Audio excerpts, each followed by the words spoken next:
both number 3, which is the Department of Agriculture and Rural Development, and please focus to the controversial issues.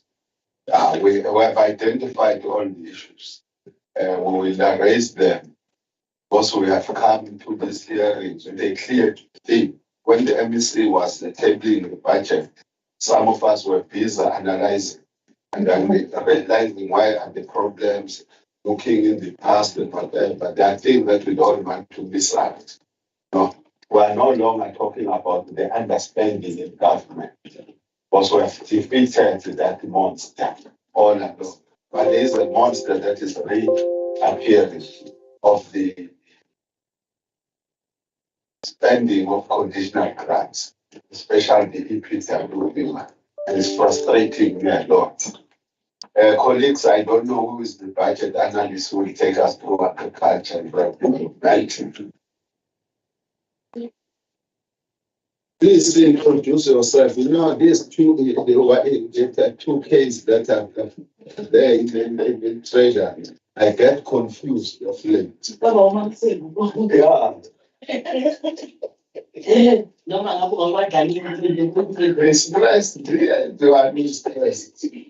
Yes, ma'am. Thank you, Honorable Chair. The name is Samuela, Budget Analyst for Agriculture. Honorable members, I should highlight that although the Honorable Chair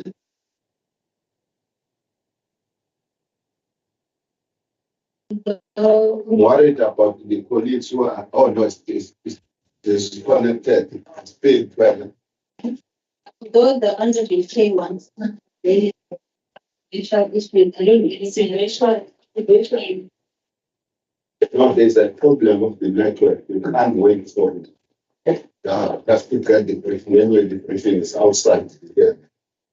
Yes, correct. There aren't really any controversial issues with this particular budget, but I would just like to highlight two of these things. One, I'd like to highlight that I want to remember and the 3.1, which speaks of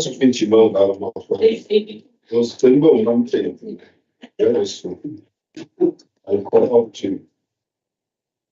Now, page 82. Yes. The financing, so the allocation of departments for this 23-24, for this 23-24 budget. If the colleagues can just look in the box, we will see that the conditional allocation for the department all grew in 2023.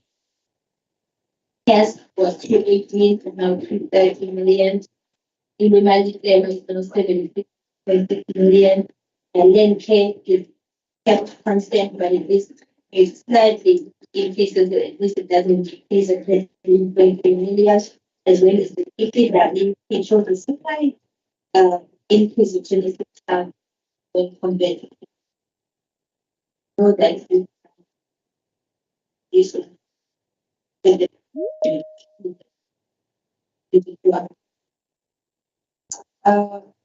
moving on to page, I would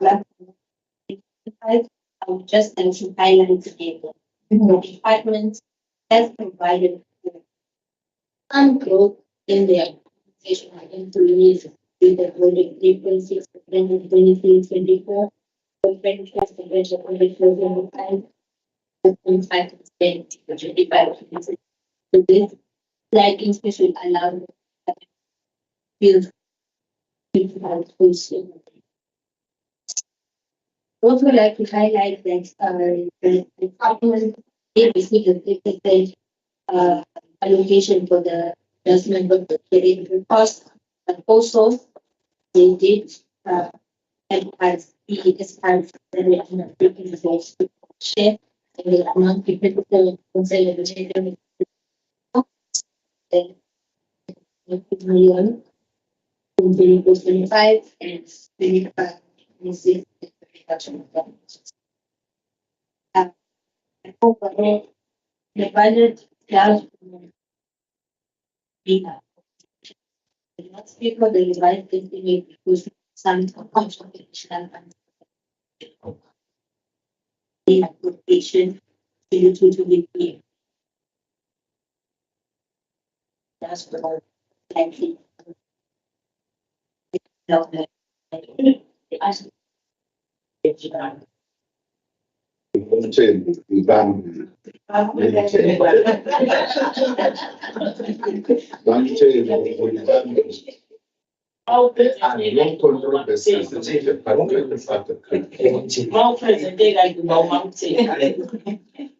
Yeah, no, there are no controversies at all.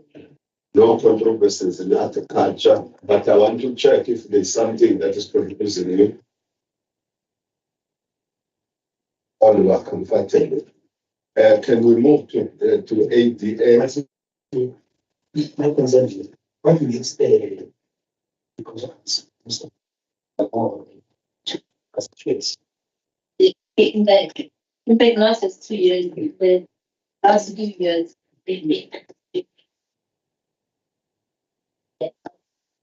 that's it. That's was over.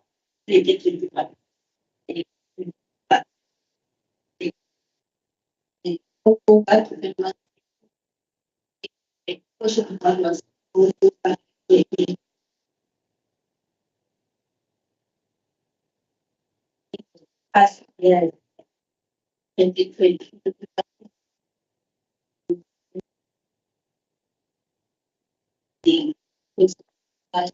Some of the classes.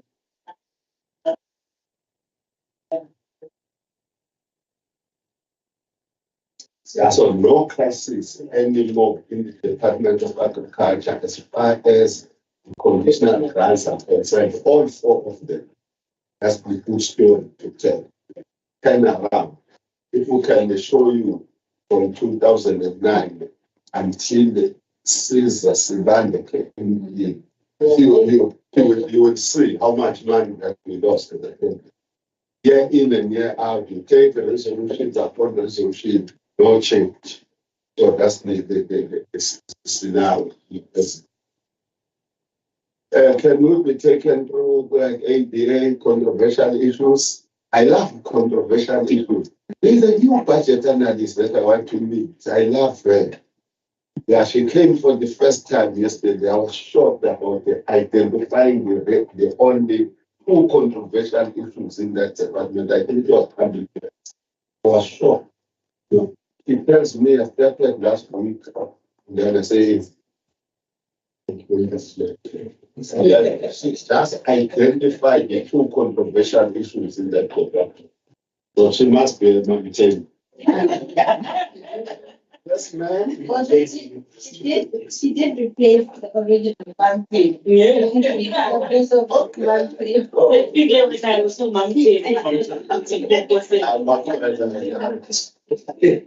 Yes, ma'am.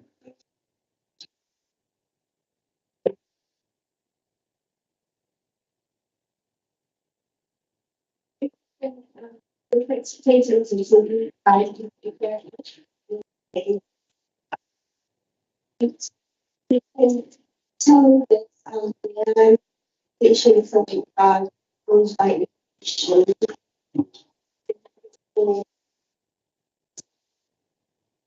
however, that is introduced the communities accepted programs as funding for 88 of the which 80% of applications is from test and generally 20% is from PPC. That means yes, yes, it's lower and She's a politician.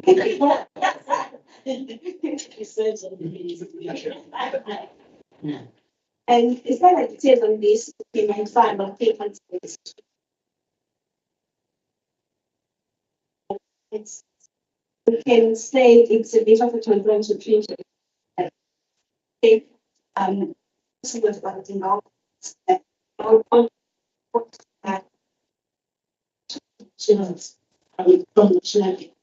And it's also not going to be, you know, it was funds, specific for those projects that are, so it's going to be a problem, we can check this. And then in terms of expanding, all programs, except for programs, they are lower than current 24. And that is because the grants of allocation is for 8.8 report also. And that's also a concern, because it shows that the always gets 4.7, and we're not sure if the funds or things. I think I don't know whether T waiver should be allocated to 88 as they to the financial solutions, but the education should be paid. Yeah. Shows that their projects or their operations as well as including this staff salaries. It shows that they are more than what is allocated to say so basically so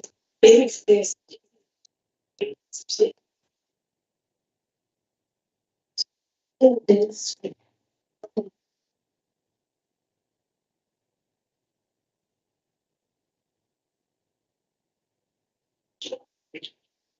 Mountain, thank you very much.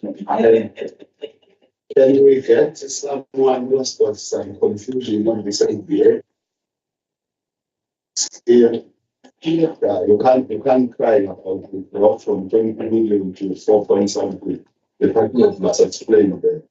It's not dropped by 20. Okay, but we can't.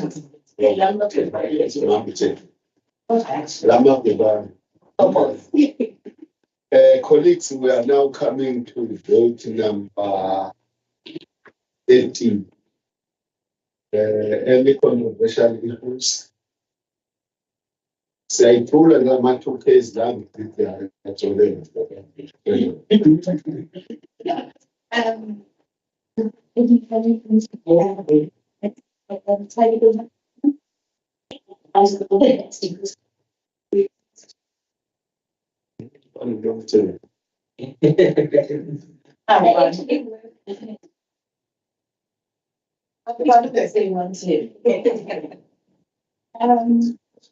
So if you can please educate the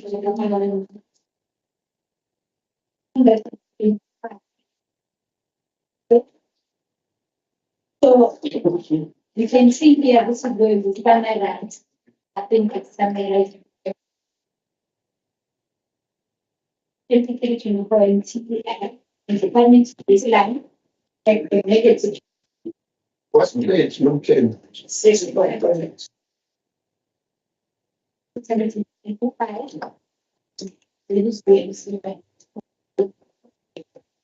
So over the 23, 24, the financial plan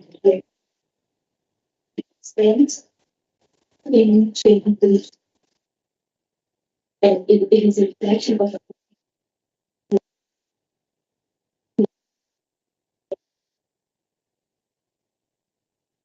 so there is inflationary low inflationary the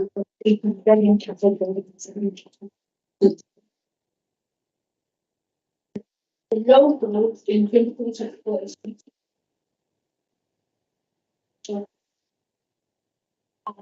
but for the 8.1 billion to 2025 to 20 to basic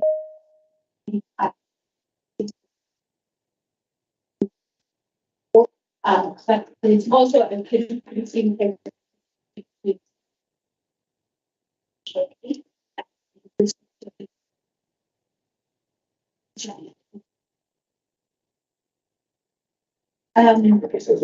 so if we just depend to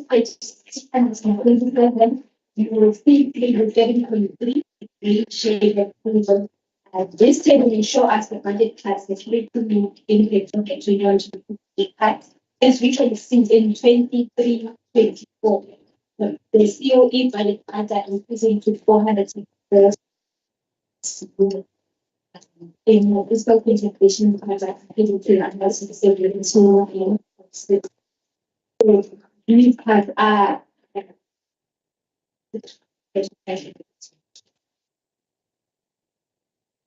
in 20 over the 23-24 MTEF period, the department received the cost of living adjustment carried through, which is previously funded, and it is around 27 billion after 3 years of the MTEF.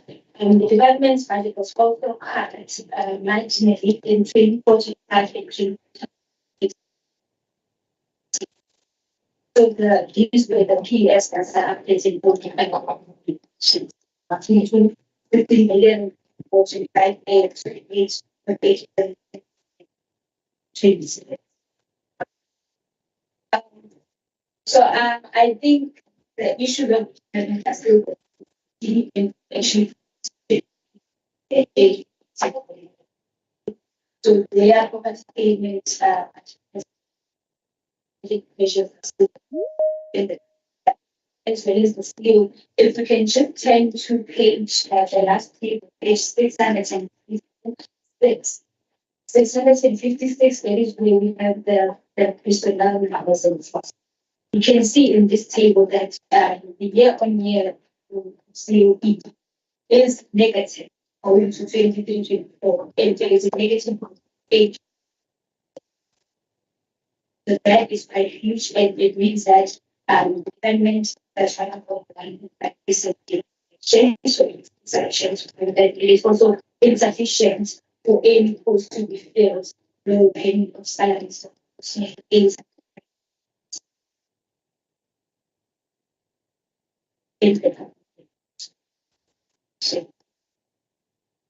I think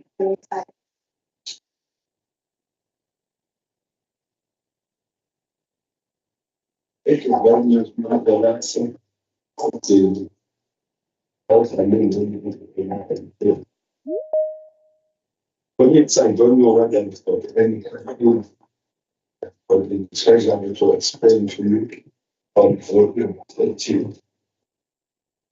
Same as there are no questions.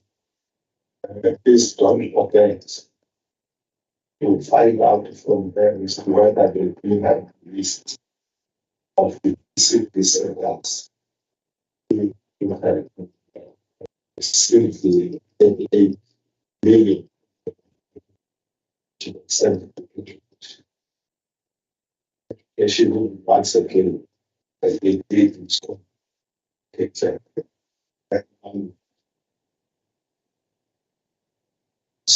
Vietnam. So that it says very less. No, that grant was not to the kind of the grant. It was a huge amount. I mean, we wonder what will the transfers going if they can't locate the people what the position. And you are frustrated that we take 8 million day. Very much frustrated. But the problem of grants, generally speaking, is coming back. This problem had been resolved by 2016. But doing exceptionally well in conditional terms. But from 2019, this demon is coming back of the failure to spend conditional terms. And that is a serious thing. So when you don't spend, they fail to commit. Do like agriculture, they as Michael has indicated. Failing to spend the money committed. Once it is committed, if it is not available, then we are guaranteed to get. But in taking that particular, it's not getting years in some social. As far as I thought the money was where our colleagues thinking. This is not specific. This is cases and one line of cases and police administration. But for such very challenges. No, thank you very much, Renzo, for the treasury. We hope that you are going to connect as you have indicated. Please allow this. Citizen must know what it is. And you explain to you. Yes. That one is on 10. That one is on 10. It's all wrong with them. In the department, maybe I said for 40% size. Yes, they did get funding. In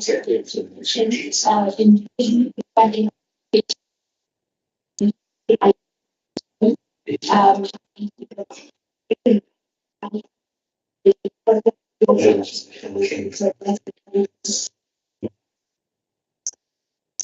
I know that now. Whatever the pay progression that we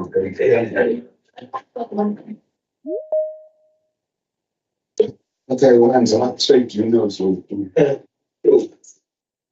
But they have to pay 2%.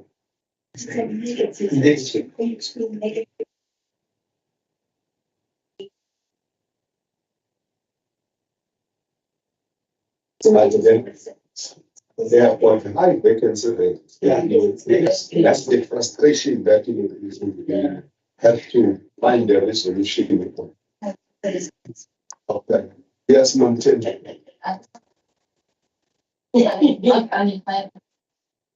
But unions are not signing. And there's also not public service, right? I was saying, my former union has pushed for the increase, while others were striking for the thing that has gone beyond the under the bridge. And then my union negotiating with and push them and push mistake, while others were fighting a gun deal. Wasn't like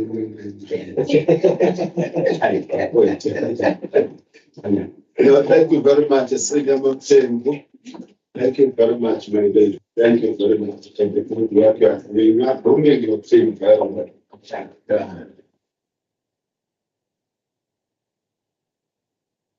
I will just very talking about the economy because it was investigated to find it not. Also, achieve that. And she's fearless. That's what I like with her. She's fearless. Mountain.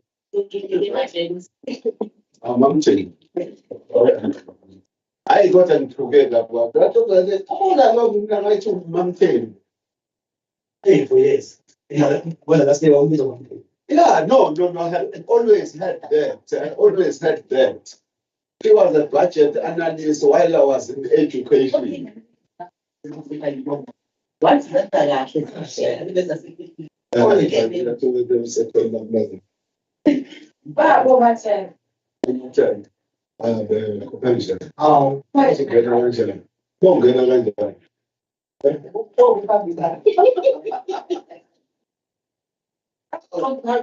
Bazongena kanjani? Ukubuza. Yabona bazongena lapha Nkosi lokungwahla ukhulu. Uthelwa ngale yakhona lapha. Bese sitha uyitaste xa siqala le mlonyeni. Sikuxolisisele yona. Bese siyitshala inkulukuka enyaweni.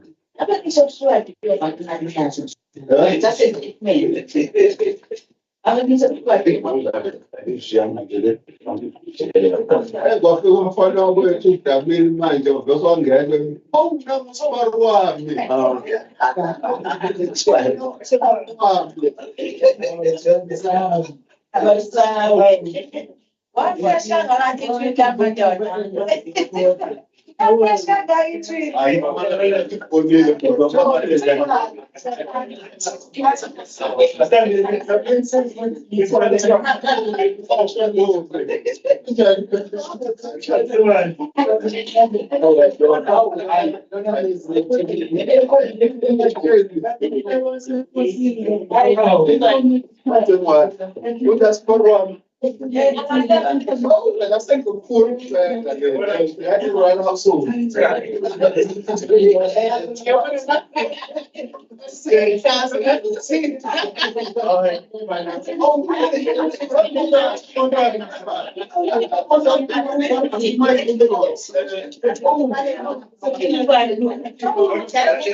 Ubonake nami isicelo esikhulu ngithi ngiyahamba.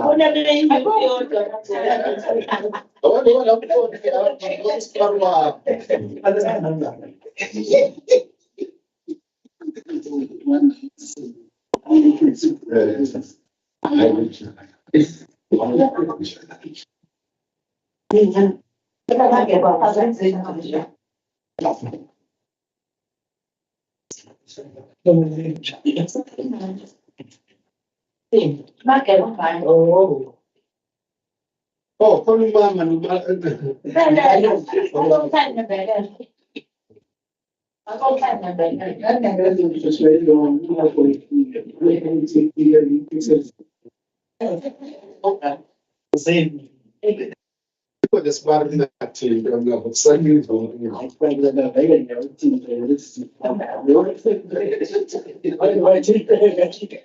awuthintwa kanjani ngaba nendlunkulu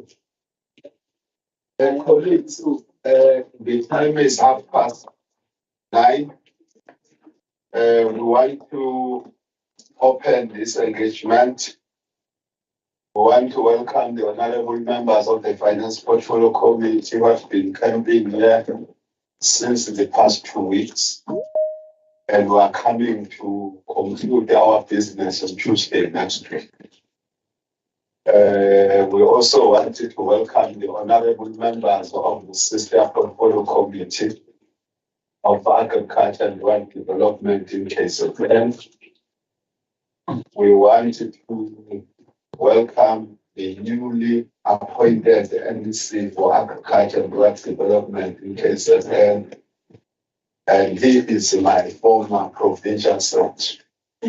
Some of the people don't understand whenever I see him and I greet him as Unobalawan. I'm a former member of Nehal, which I joined in 1996 as a teacher, but in Nehal. And I only left Nehal when my newly formed union formed in Harare in October 1990. Became a member of the Congress of South African Trade Unions. I have dual membership in joined COSATU in 1993 or 95, I can't remember exactly. When SATU joined that union. So he has been my lead before the place of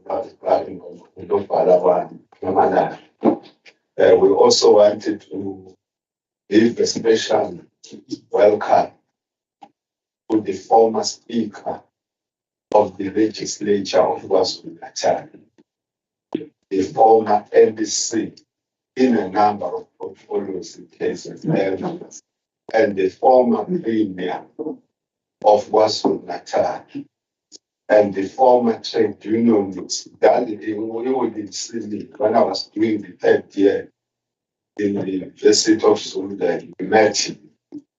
When we were no, I was not part of peace.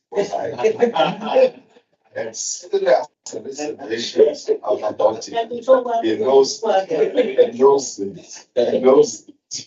Our man went to the place of Swanan, and we take a stance that we can't be part of it. I was having guys like a band of Ina in my branch who said, no, we can't negotiate KK. So let him think cool, persuaded us, and he failed, held the majority in my branch. So my thing was, and the chairperson of ATA, we are really honored to have you. And young as you are, Barwa, and he's my brother-in-law, married to my sister. Never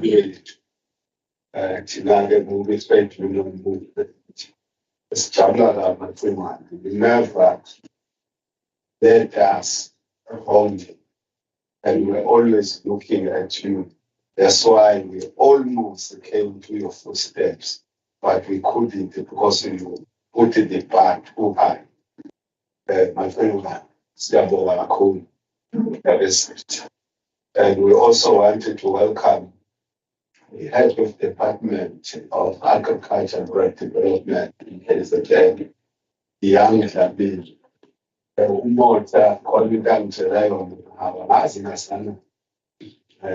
something that he told me about. You haven't had time to communicate with him.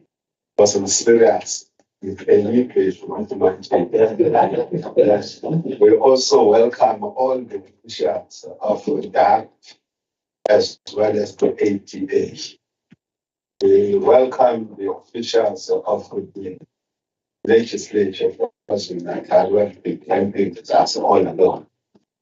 And we're about to reach the end of the 100 meters that we're running. We would not fail to welcome the members of media and members of public at large. Why we welcome media is because we want to make a plea that they don't report wrongly on what is transpiring in the finance portfolio community. Whenever there's something they don't understand, they must know that there are rules in this legislature which stipulate that committees are for this own spokesperson. So the spokesperson of a committee is the chairperson of that particular committee, so that they report correctly to the members of the public. The members of the public who are our bosses, without their votes, I always, sometimes I come very arrogant to and say, before telling that the law is for you to be a member of the legislature of KwaZulu-Natal, you voted by not less than 50,000. So what way to give me esandleni abantu abangiphakamisile abangaphezulu 50,000 in the province of KwaZulu-Natal. I don't know why my daughter, who's a finance manager in UKZN, listened to get time to listen to this. Yesterday it was cross-examining about what happened in hearing of three departments. And I asked how it was. She says, no, you are in YouTube. She might be opening me in YouTube. You know, that's why I encourage the public, my own bosses. I hope my daughter also voted for me. I hope so. This is how I grew her heart, to vote for me and those I believe in. Colleagues were moving to the apologies. We received the apology from Honorable Governor, who has got a commitment. We also received an apology from Mhlegazi, Honorable F.A. Rogers. And what I love with Rogers, Rogers no, it's not. As a former trade unionist, you tell the truth, no matter what. Honorable Rogers, when he doesn't come to work, he will make sure that the rules of the legislature are fully implemented. And one of such rules that he has done exceptionally well on is bringing substitute. So that's why the honorable member is coming to substitute him. Because we also received an apology from Honorable L.J. Kifek, who has apologized. He must be in court because he's an attorney. I don't know. I didn't get the reasons for his apologies. And we also want to declare that there are honorable members who are on the virtual platform. One of such members is a very consistent member and a veteran of the legislature, Honorable Takuri Rashpans.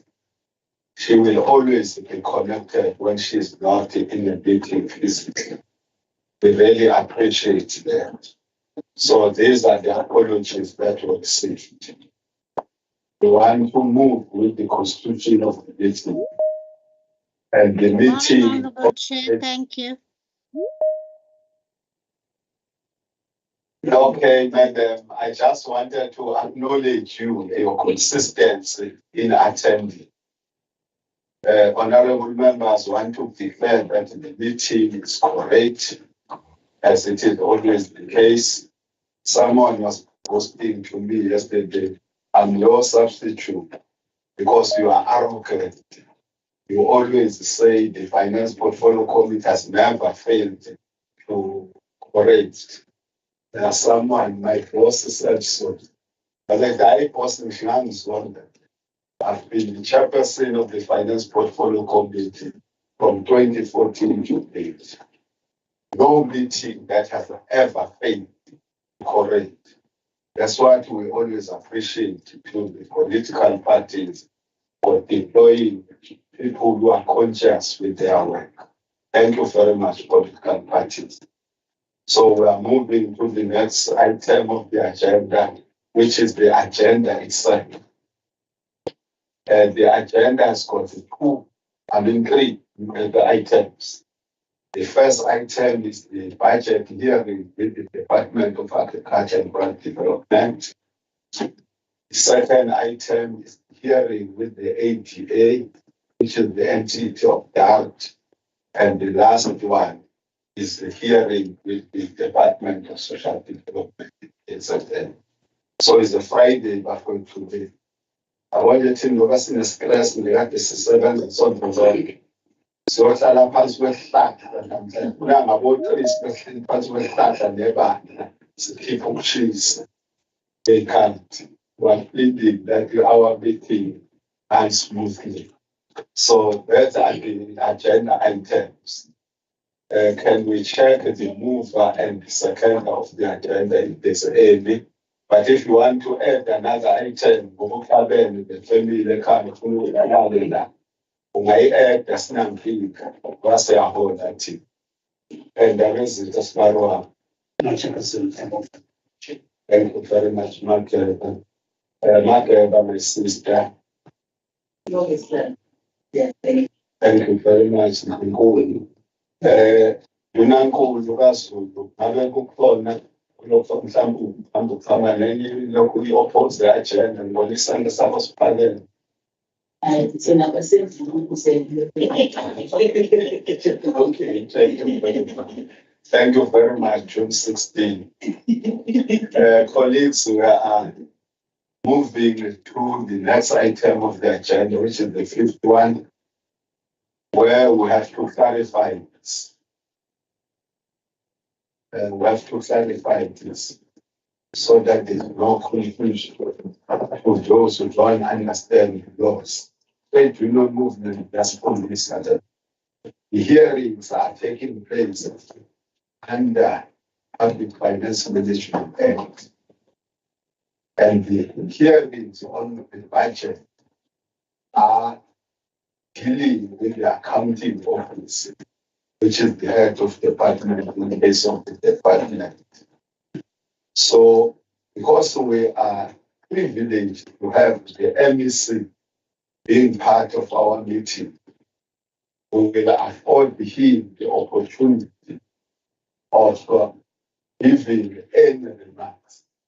And want to clarify this, that he's not accounting because it doesn't account in the legislature. But what I like with the MECs of AZN, since I came during the living Jesus time, is that they are part of hearing because they understand one important thing in the public finance management that they provide the first line of oversight in the department. So they want to be part of the issues that they are raising so that they will monitor. We really appreciate Mamala President. That's why we are giving you the opportunity to make remarks of your choice. Mamala, Mutalawan. Thank you very much.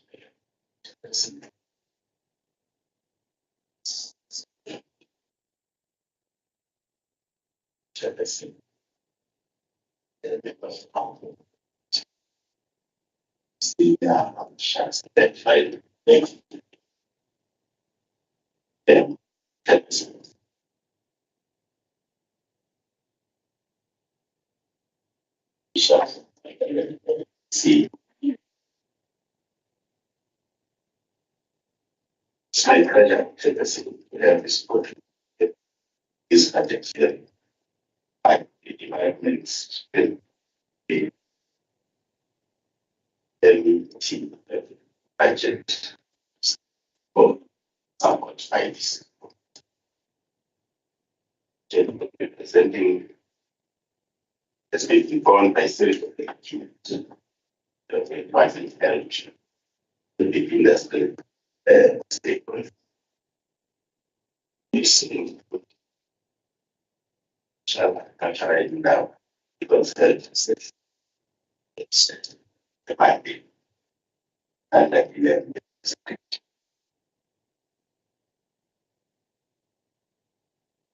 tendency also find it.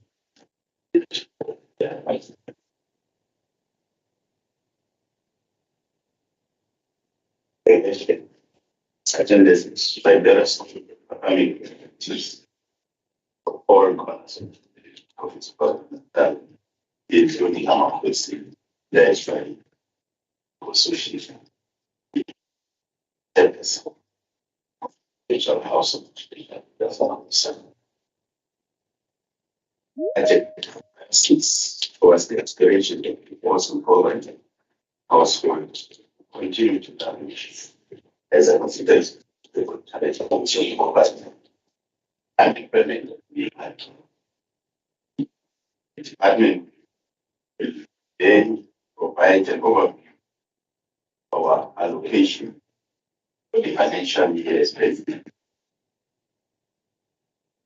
and highlight where the our resources will challenge as guided by farming communities themselves. When I deliver the budgets, because state with speech next month, I will unpack the content unless of the various support problems but through start. Will reflect on all commitments and directives as pronounced by the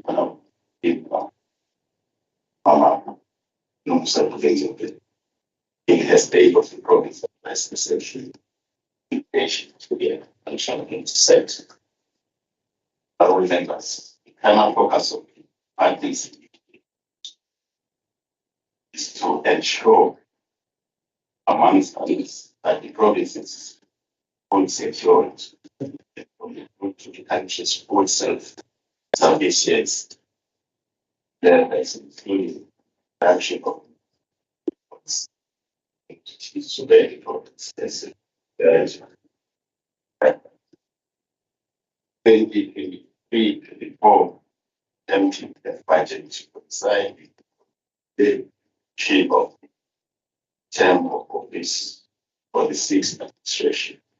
It is there going to report that the department and the public in general make all means possible to report to the public needs and general public advances that made possible.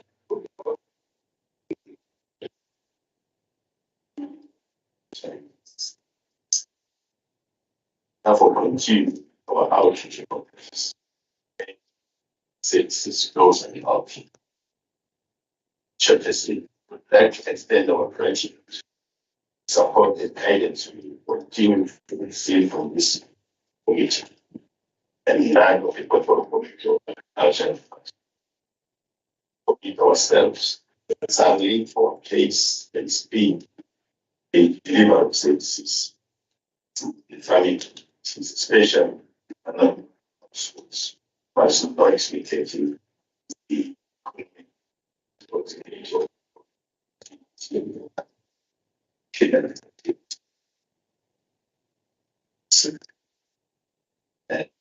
Jefferson allow me to stop there and allow the team that I engaging with.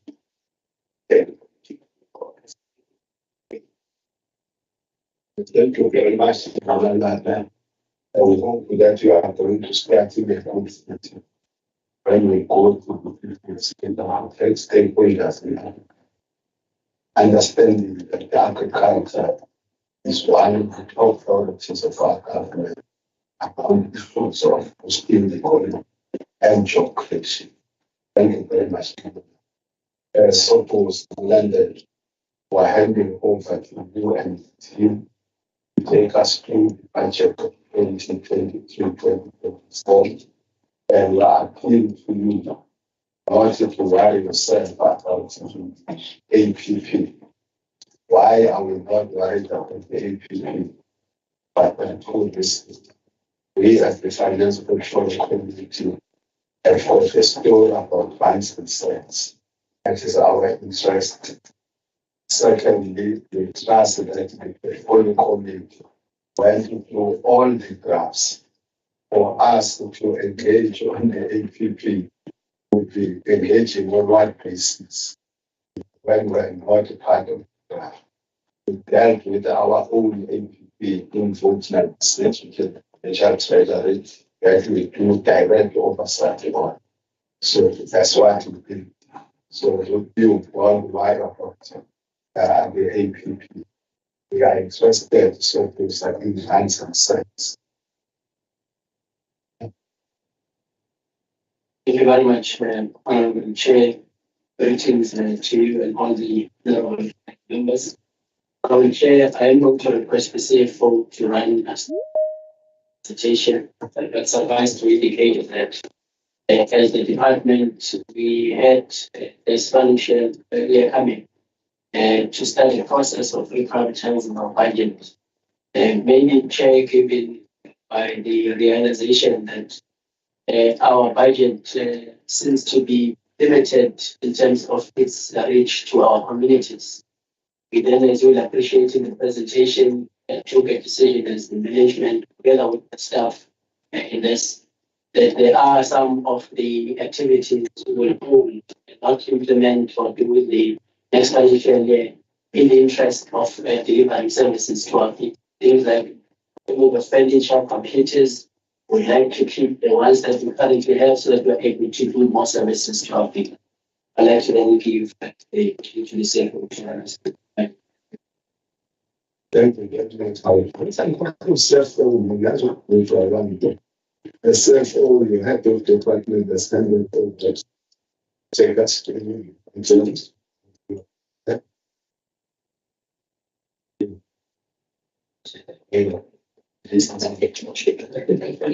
Thank you, appreciate.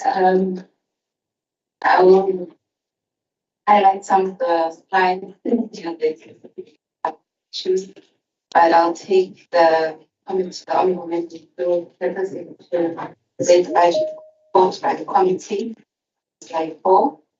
There have been changes to the baseline allocation as an impact of the 3% wage adjustment, which has resulted in increased amounts, particularly for 23-24, we're looking at 23.8 billion, and 24-25, 23.6 billion.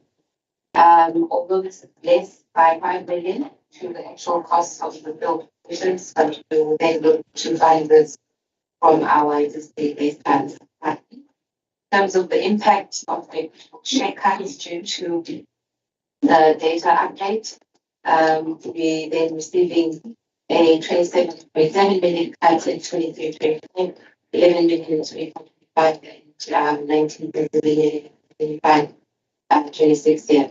In terms of conditional grants, we are receiving 4.6 million for the PWP, and the allocation for cash is going to increase because of our approval for the DFI for admin harvest. In terms of the actual baseline, we are on slide 5 now. We are going to receive 2.515 billion, and 2,189 billion of that is coming from digital share, and 325.2 billion is from conditional grant. This translates then to about a percentage increase from baseline, which we had in our 22-23 financial year. Our 24-25 year is 2.17.8 billion, which is an 8% increase, and 25-26 is a 2.798, the 3% increase on year-on-year comparison. Most of the conditional grants have really remained marginal increases, as well as the digital share increase being 0.5%, 5.3%, and 55%. Then translate into our total allocation being the baselines that are indicated in the previous slide. But we also have no growth in the 2024 due to the final year in terms of consolidation trends, which is what we've been experiencing. However, there was a new cut that was implemented, which is regards to the PEF adjustment. In terms of our conditional grant, catered, they will increase by 5.3%, 26.9% to 24.5%, then increase by 3.3% to 25.6%. MTEF, cost of the allocation in terms of CFI for grants. The EPWP incentive grant is allocated on an annual basis. Therefore, with no indicated amounts to RCS. In terms of our own revenue sources, I feel projecting to collect 25.205 million. Of this would be a 60% increase from the baseline that we have in our 2023 financial year. And in the main sources of revenue from academic and tuition fees for our 2 colleges, as well as analytical services, which is the soil science and the veterinary laboratory. Also have housing rentals as well as sale of assets in terms of the public auctions we have for redundant assets, as well as financial assets which are in excess in terms of unholding capacity. So our revenue will then increase by 6.1%, 5%, and 35% because of the RJF. Our analysis of our COE, we allocated 40.8 million for allocation in terms of available vacant costs, but the main provision of the baseline then is the 1.199 billion. So particularly most of positions can be filled at the 30th of November is requiring 1.158.4 billion. That is why we then have only 40.8 million available for positions. The amount has increased in the 24-25 to 85.1 million and 108 million 25-26 financial year. Presentation areas which we focused on after the HOD has indicated that we've looked at more of a zero-based process in the 2024 budget. We then looked to realign some operational costs and no provision of minor assets in terms of furniture as well as other expenditure which was more for internal use. And we've then allocated those towards community investment projects that are towards service delivery initiatives for 2024. The total savings that we then identified from this exercise was in the region of 202 million, of which an amount of 85 million in respect of funding projects, ADA, as well as bed supplies in terms of the remedies for the livestock.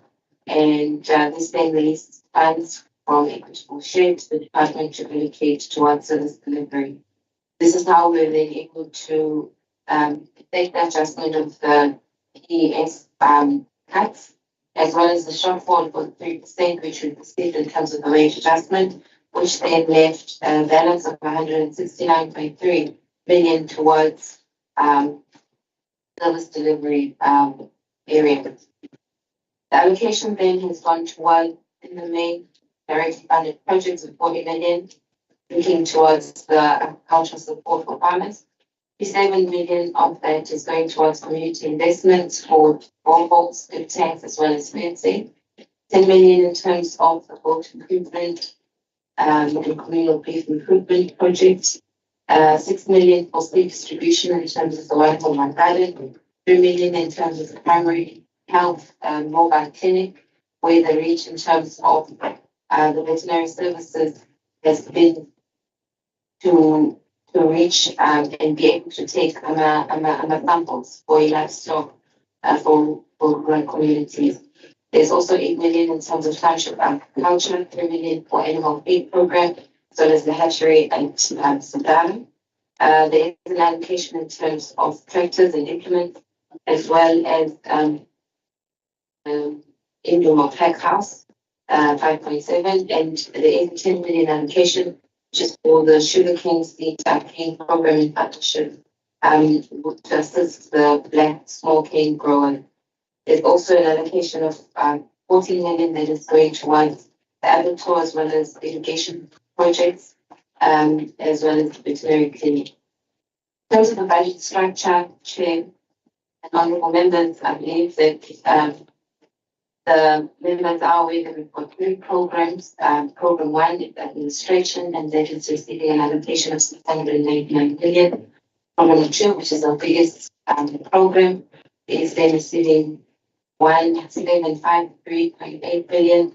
Program 3, which is rural development, is receiving 62.2 million, and then that is the breakdown of our 35 billion. Slide 12 depicts in terms of the administration and the officers that side programs that are within that.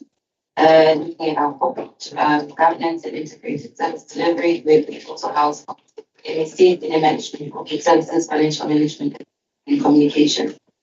In program 2, deals in agriculture, which is on slide 13, which is sustainable resource management and farmer producer supported development. We also have veterinary services, research and technology, agricultural economic services, and agricultural education and training.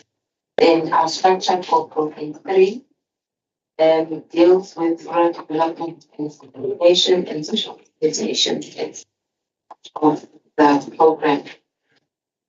With the alignment of the APP, we are aligned, and we've also indicated on slide 16 in terms of the allocation to the government priorities, with the department spent towards the allocation of priority 1 for capable ethical development of state, priority 2 for economic transformation and job creation, priority 3 to the education skills and health, priority 5 in terms of special integration and concerning local government, where leading our sub-programs that respond to these is for resource management, and our program for unemployed graduates then also ties into that. So private linkage. Slide 17 then takes in terms of the program allocation and how each of the programs will then grow over the MTEF, where program 1 will increase by 7.8% in 24-25 and 4.5% in the 25-26 MTEF. And program 2 is increasing by 2.4% in the 23-24, on slide 17, and 8.8% in the 24-25 financial year, and 4% in the 25-26 financial year. The program 3, which is rural development, will reduce by 26.3% in the 23-24, and subsequently increase in 24-25 by 129, and so the impact of the Agri-Hub and the implementation when the allocation comes through in the MTA. In terms of economic classification on slide 19, presentations. In terms of current payments, then current payments will be at 2051.2 billion, and transfers and subsidies will be 370.1 million, which is a reduction of 9.6%, and payments to capital assets will then be 146.7, which is a slight reduction of 5.6%, specifically with reference to 23-24.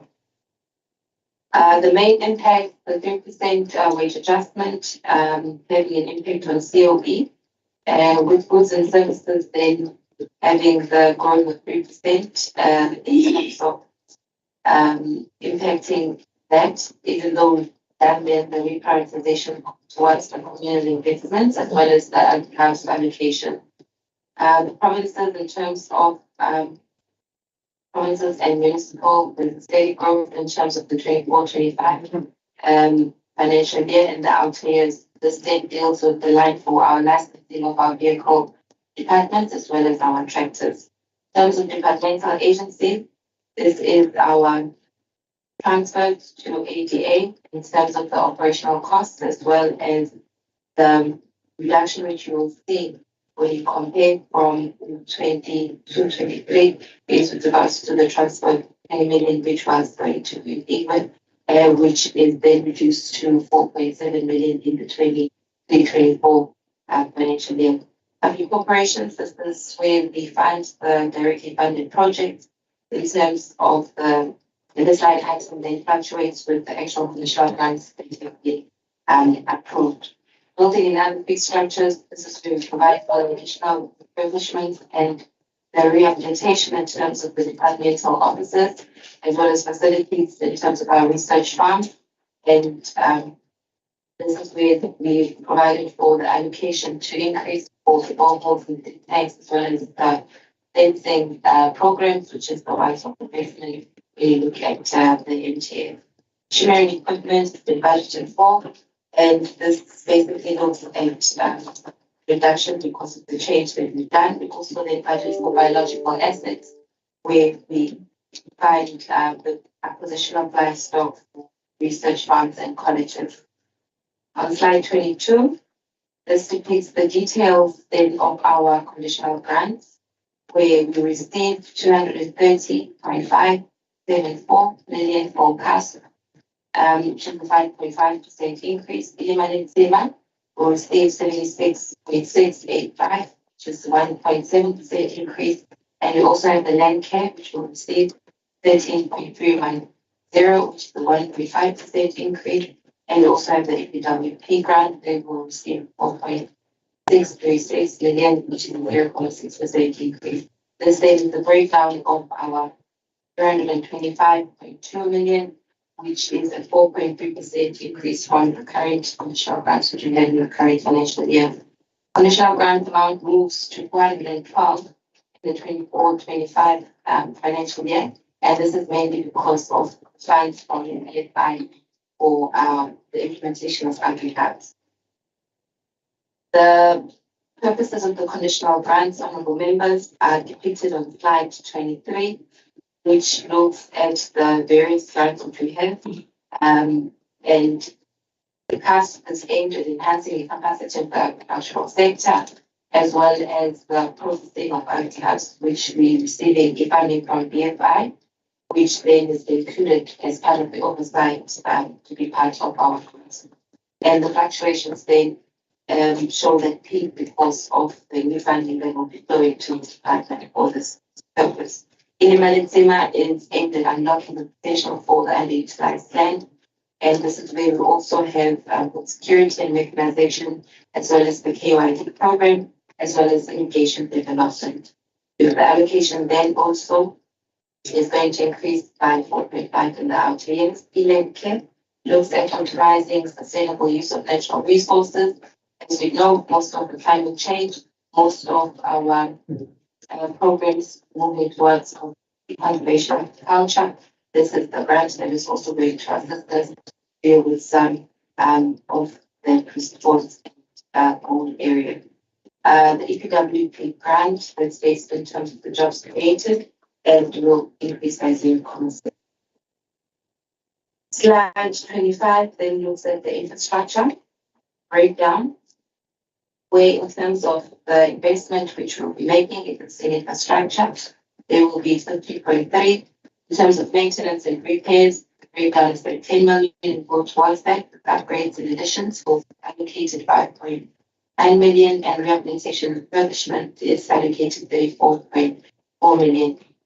The new infrastructure is at 85.18 million, and most of that is housed under the capital, which will be infrastructure transfers. This is to our directly funded projects as the department.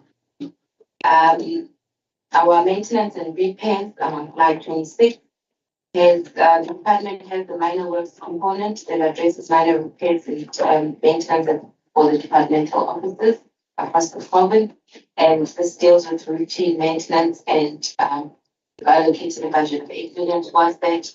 Also, we've allocated clearing the canal, block 15, in terms of the 2 million, which is under Inimalitsima. We've also got upgrades of 5.9. This is looking at the border things in terms of the Allerton as well as canteen and undercover parking. Particularly dealing with also the upgrade of the veterinary clinic in private. Infrastructure will need rehabilitation, allocation of 34, it's 13 projects, which include Sidara College Hospital, which is a continuation program. Hospital College, in terms of the electrical and the backup and water system, there we've also allocated 350, the establishment of 3 safe houses in terms of Battle Research Station, as well as staff accommodation for the Makati and the Offsite Research Station, as well as the construction of the subsurface drainage in terms of Block 6A, which we've allocated 8 million. Also have the rehabilitation of the pumps at Makati, which is allocated 4 million. Also have them putting it together, varying some of the landscape programs that we paid. The new infrastructure shows an increase because of the communal investment, and already articulated earlier. I'm on slide 28 now. And in terms of the goals of the tank and the legislation, we have 50 projects that will be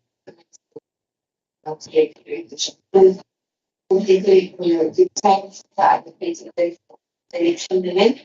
The MTEF on both allocated 8 million in terms of the local offices in the state and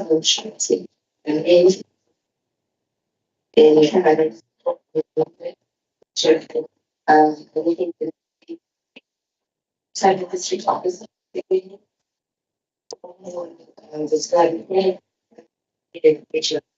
and the institute is order, and we also have the AS fund in terms of projects that also are published in the tool and the implications will be shared by the program. The capital transfer 29 projects dealing with directly funded projects that dealing with fund structure and equipment and this is going to be allocated. Infrastructure leases, we have about 38.9 million, which is which goes towards public goods, so we pay for the data. It's like 30 in terms of transfers to other entities. Departments, they will be transferring 234 million to MTEF. Also, have the transfer of 3.299 million to SISULU Research Center. And we'll also have transfers for direct fund projects, which are 86.5 million, and special transfers that they've tried and seen. Of the and they increase to 391 and 208 in financial year. In terms of our transfers to entities, ADA will cover in detail, but we will make break down. The consumer budget, which is a slide 21, it's 60 million of the project funding. It's then paid from the customer funds, and we have allocated portion of teamwork of the 4.7 million, and in the 23-24 and 4.9 million. South African Sugar Research Institution is a joint venture agreement. And that's the deal which covers 50% of specialist extension services, just small scale sugar cane farming. And that is the application. In terms of the agreement, with ATA, we have a funding agreement, and in the 23-24, we're having a service agreement. In terms of the sugar, the SA Sugar Research Institution, it's an extension management agreement, as well as transfers to the directly funded projects. These then have funding agreements which are linked to the business plan, and they are very committed, as well as the development communications that happen on an ongoing basis as part of our monitoring mechanism. The duration of these projects are then going to be applicable to eventually mentioned. Honorable members, slide 33 then covers the allocations program and also provides sub-program detail in terms of the MTF, including the economic justification of each program. On page 5, COD, the terms program 1 is 249.4 million, goods and services is 402, and transfers is 10.955 million, payments to people at 36.4, and then there's the breakdown of program 1, which is 699 million. In the outer years, it then increases to 703.6 million, and then in 25, initially at 787.3, which is a 7.8% increase and 4.5% increase. I will move to program 2, which is on slide page 7. These are the sub-programs which we have for program 2.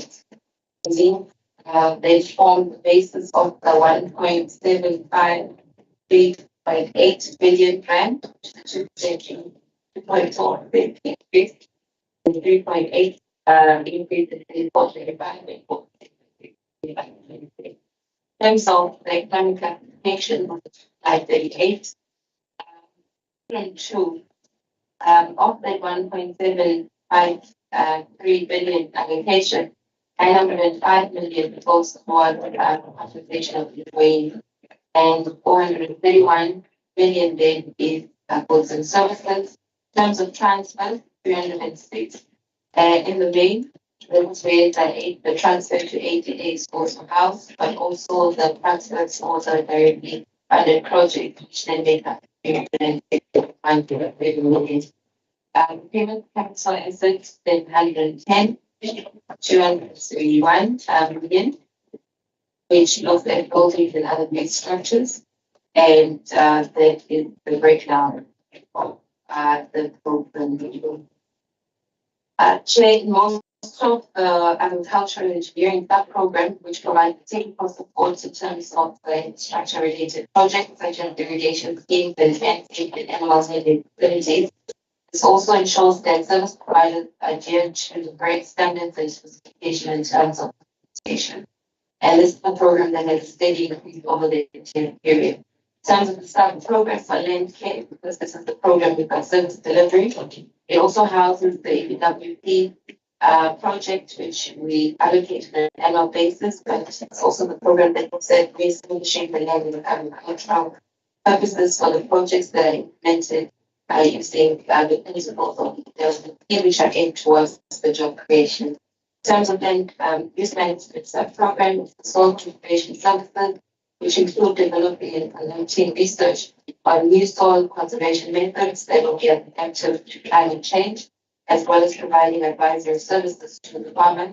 And this is where we also look at there is a slight reduction in terms of self or internal of it. Also called the disaster risk reduction program, which operates and looks at providing continuous monitoring and advisory services for potential and unusual climatic conditions and having in place for the past few financial years. That is also one program choosing us to deal with. Also by farmer agricultural produce support and development, a program which houses the bulk of the additional grants, as well as the funding for extension services, as well as the communal investment programs for food security and household for subsistence, as well as the smallholder level.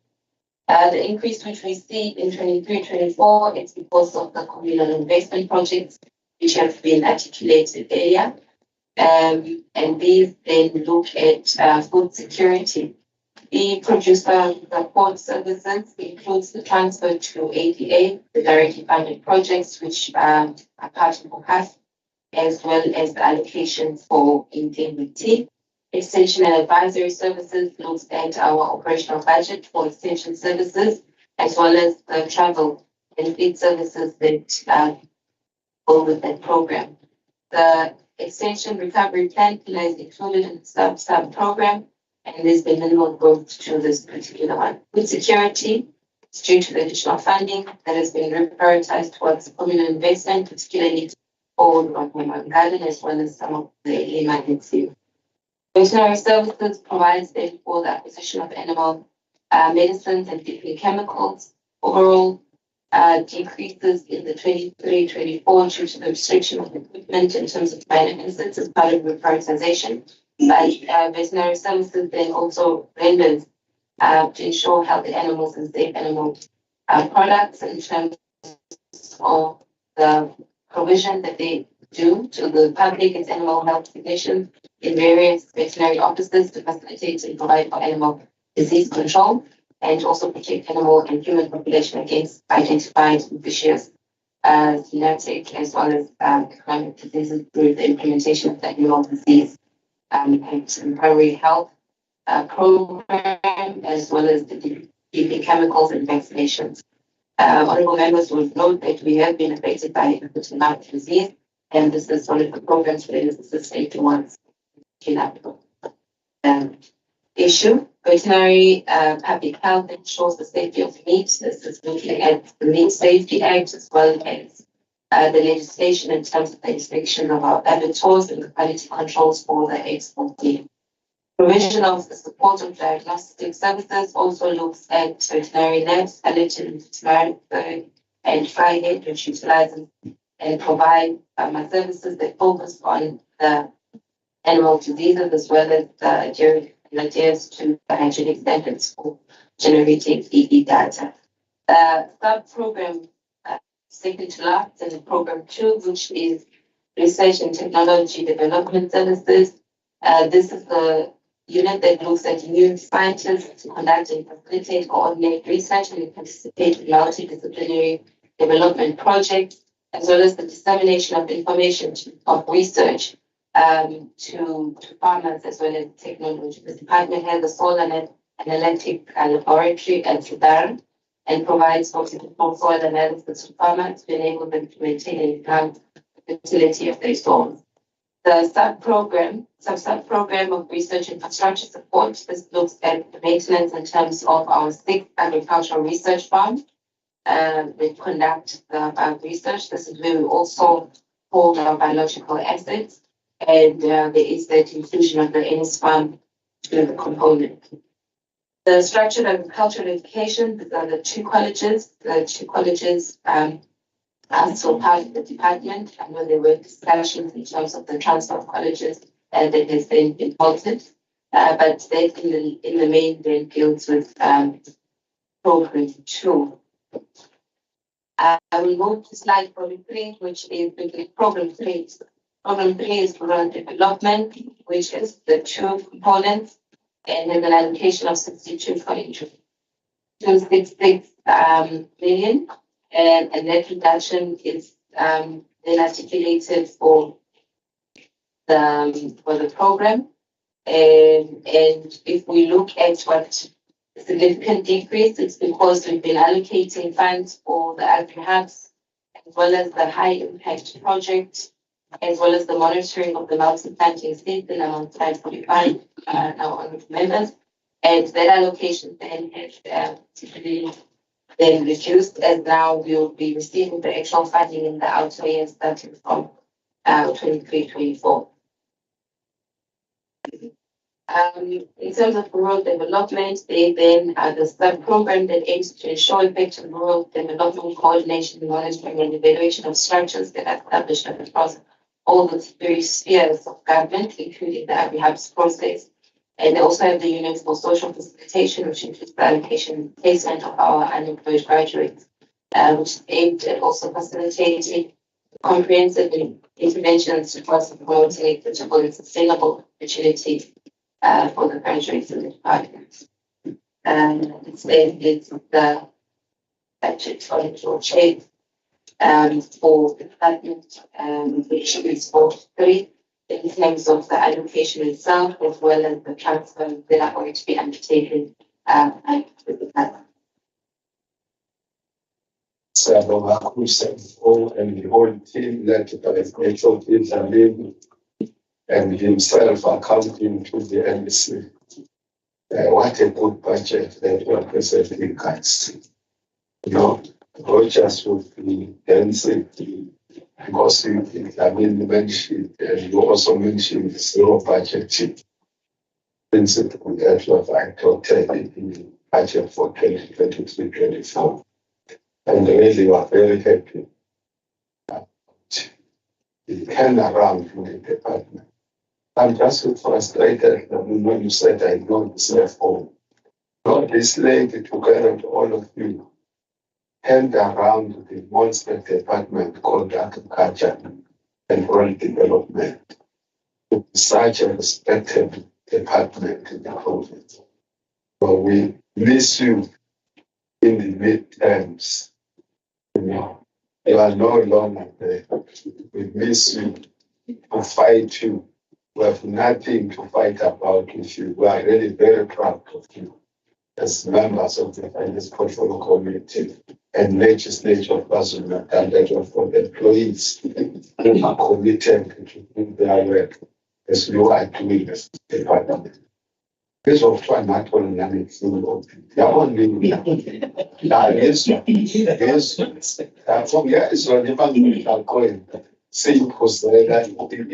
suppose the company SISULU, because that's the soap SISULU correct. Thank you very much. I don't know HOT and the whole team if there are any additions before we get on to the honorable. ask questions or clarity and comments. Thank you, Chair. There are no additions comments. I'm presenting. Sokusakela nge-prioritization that ayabona out iyazi ukuthi normal what na consultant or stakeholder. I almost get crashed into the management thing. I'm a member of that community. I was working in my farm. I think I can pass one of seller and my guys were trying to call it up. No something. I didn't get crashed. Got them say die. Well, I'm afraid of your face. I come in.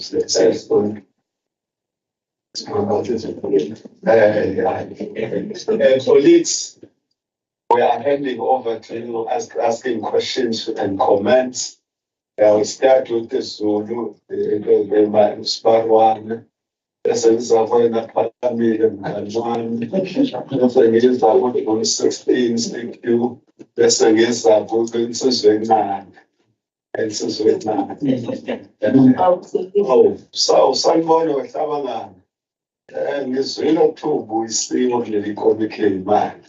Hey, what a quality member of the finance portfolio committee that we have in you. So in that order, colleagues. Thanks, Chair. Excellence to NEC, agent, the entire entity. No, Chair, we won't be making a mistake if we don't really appreciate or commend the work done by both HOP and CFO of the government. Actually, one change. The trust that what is the problem? They've got the energy, they've got the what you want if you want it to be as also that doesn't. But wanting to appreciate or to commend the performance of the client, commercial clients, the manner in which the department is showing the incremental change. It shows that the RD, right, and these grants are assisting both on the ground as to our people who are certain. But the one we just ask in relation to income reduction from 20 million to 4.4 million, is it because the sales of income can now sustain itself, or maybe there are other challenges, or yes, there are other things that one can see. And also the transfers to entities, that 285 million to 338 million to entities. It shows that these entities are performing very well. Otherwise, we will have seen a reduction. So I think the support of the entities, both other and if there's another one, if I have the organization, I'm sorry, but that increase of budget to these entities, it displays that the department is working closely and is monitoring the work of ADA. Therefore, we will request that therefore we must ensure that ADA is visible at all corners. Chairperson, last year we went with the multi-party parties. We went to Underpack one, where we visited some of the projects funded by the Department of Agriculture and Ag. The old man, Mr. Fetch, said, "No, a very great work. A very great work. If you can go there, you see the value for money for the department. It shows that we can be able to trace the money that the department is funding. So far, we'll always declare that these entities be given a great status in terms of supporting and also say the visibility of the entire projects and the marketing itself. We see in the department sometimes we don't see it if there is no marketing strategy. of displaying these projects.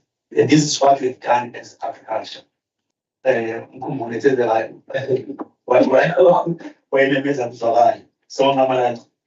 need that. We need to see what the farmer is doing.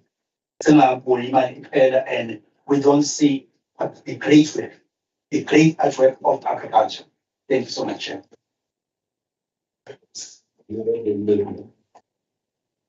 Thanks.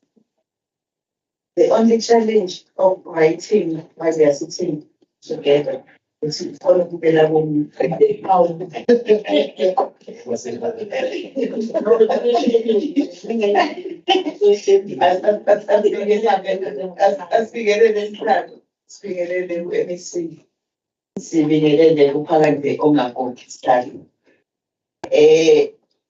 We are really impressed. I think the resident indicated that when improvement,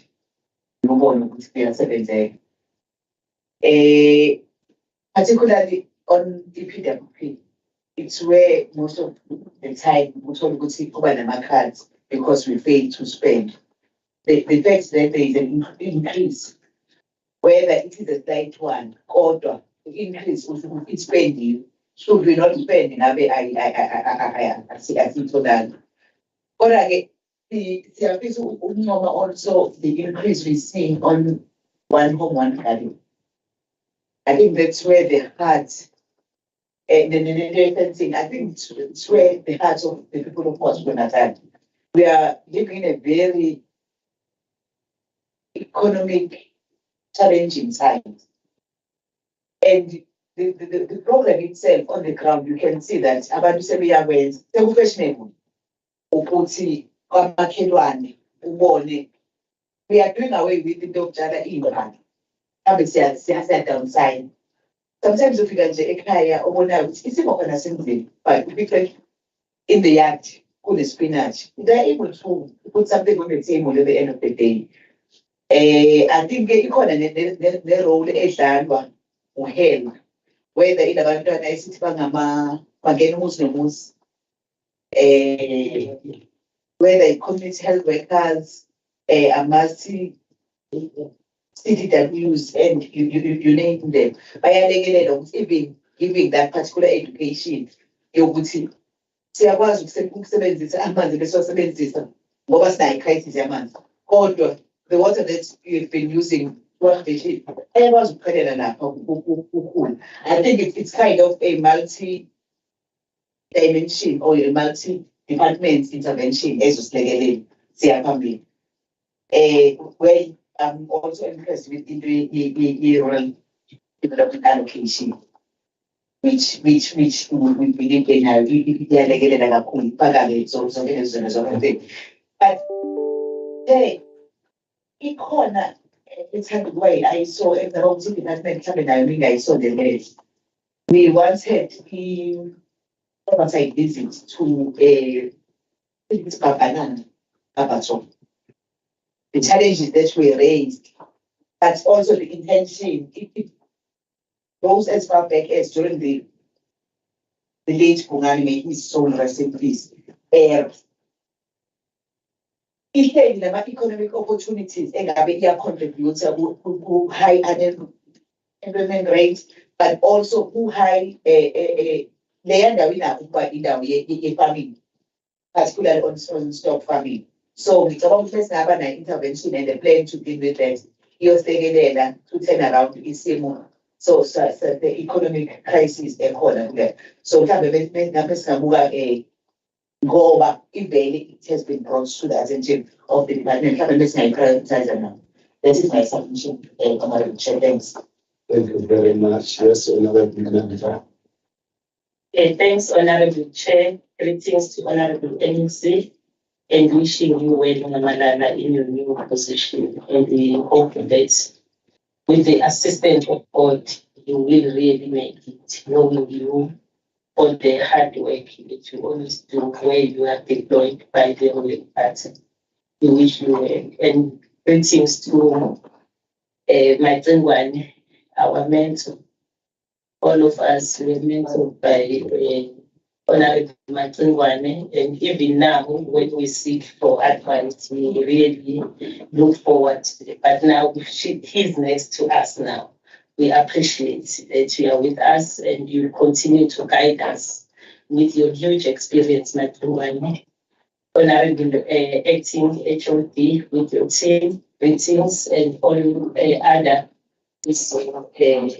technocrats. CFO, we appreciate the presentation that you have presented before us.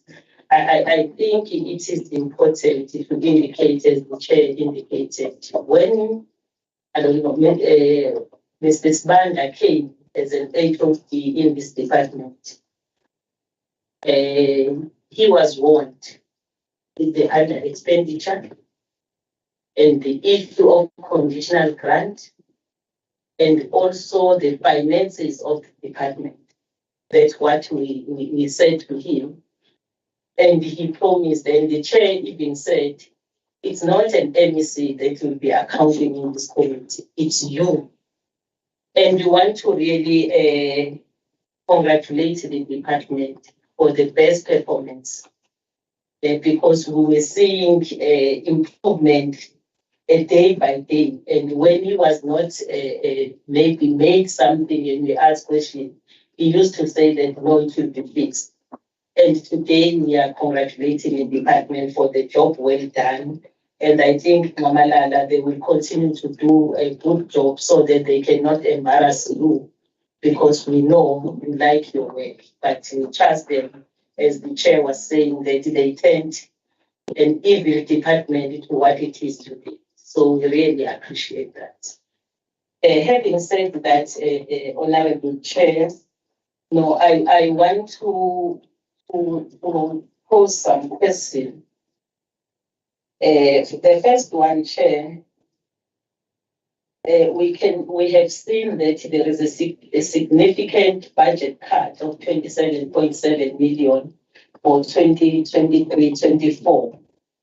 But what is important, when I was looking at the CFO when presenting, and also the HOD, when they were indicating that they are having the budget constraints, but what pleases us was the fact that they are saying that they are not going to cut on the budget that is meant for service delivery. They will rather look at goods and services. So we appreciate that, because always when we have a budget, it's reported to the communities, and all of a sudden those projects that have been reported are not yet done. But it's better when we are saying that you are going to do you are going to take on the goods and services, because it's about furniture, we'll be using the old furniture and so on. So that is appreciation we are having on it. Secondly, that I want to check, Honorable Chair, is the issue of the 2 million budget that we're giving to the champions of different districts in our province. After the report on the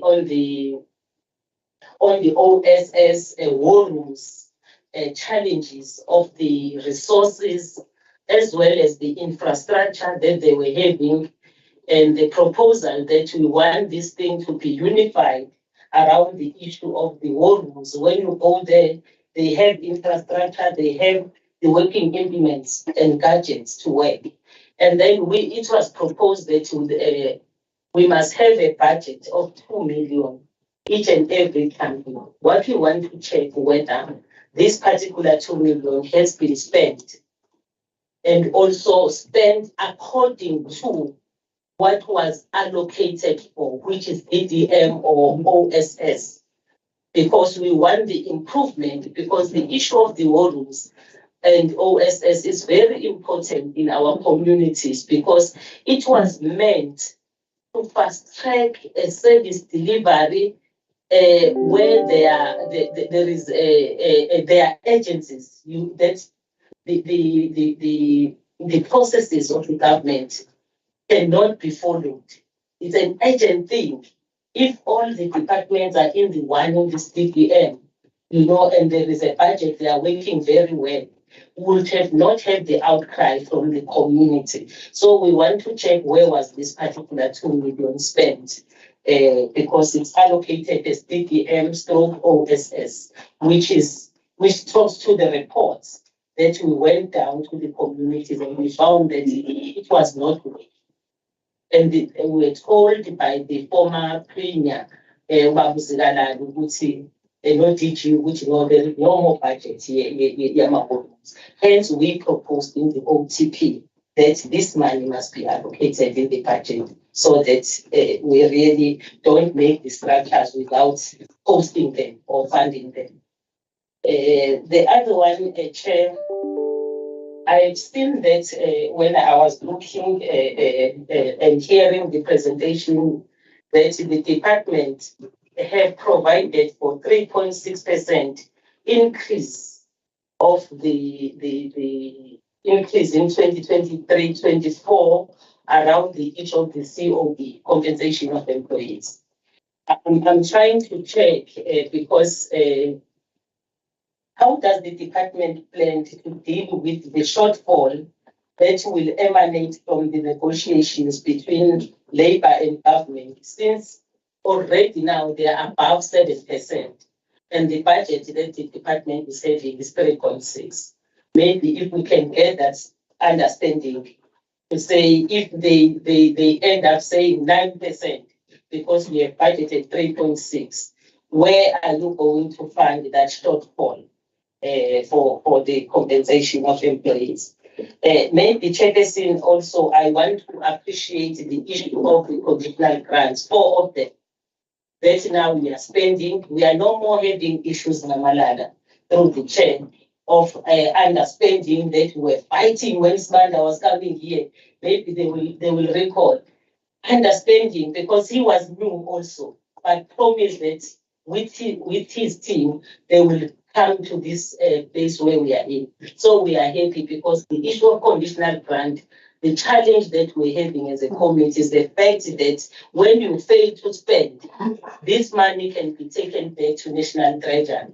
But we also appreciate that you last have the money that went back like 680,000, but long the previous years. Now we don't want you to go back on that one. The money that will go back to the national treasury.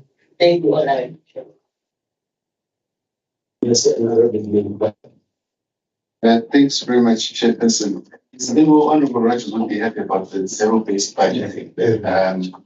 So something to note. But Chair, I've got one question, and Yena Kuluma no MEC on the side, when we spoke about the fact that the province is going to have flooding constantly, year in and year out flooding. So it's just a reality which is going to face many departments. Now, my question in my mind, and I'm trying to phrase it, is how then do you prepare the fact that the next few years there will be further flooding, which is going to affect commercial and non-commercial farmers extensively, which is going to have a massive problem within the province and the country. And how then do you budget for that instance? Because you're going to have limited people who are commercial farmers who have certain expertise, who can really create food security in the country. And when they go under, how do we prepare for that budgeting? Because what we don't want is that in the next year you have serious weather challenges and problems. You arrive at that point in time, and then the immediate thing is that you're calling out maybe from national, state of disaster, and everything is just rush. Because almost you have to have almost a template which you prepare, both in the budgeting and how you're going to go through and communicate that. I think that is my question, if we can elaborate in terms of the thought process around that in these budgets. The Honorable Member, Thanks, Chair. Greetings to you and all the honorable members. Greetings to Malala and observing and the HOD And a very special greeting to my fellow former deputy chairperson.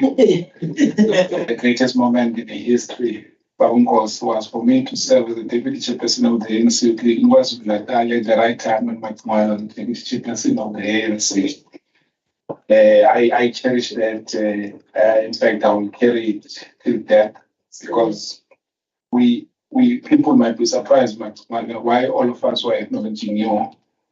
It is because of your role in our province and the respect we have and the aspirations that continues to exist for as long as you play in the same place with us.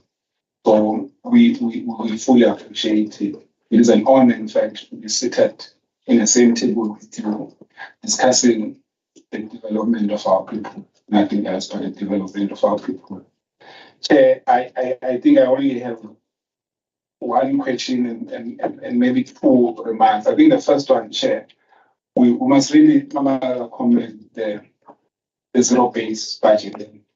So, one cause reason because it's what we believe assist to make things easier for departments. And we wish that many departments would follow suit because it is proven that it makes things much easier. I think the second one, Kamala, we must commend you. This is a very balanced budget.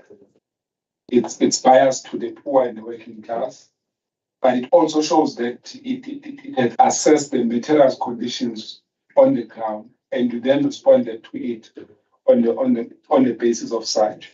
So there's nothing much really to critique.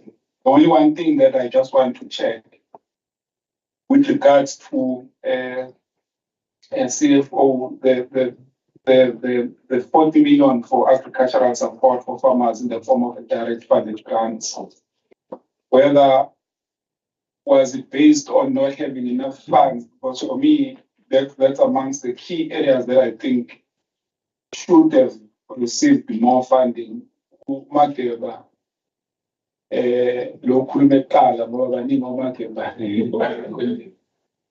there's an issue of a farm that we visited. Well assisted farm that today is so big because of the funding we got from the department, which then tells us CFO that such funding really do assist, but they also assist in such a way that they contribute to the economy when people are now able to run their farms without getting any form of assistance.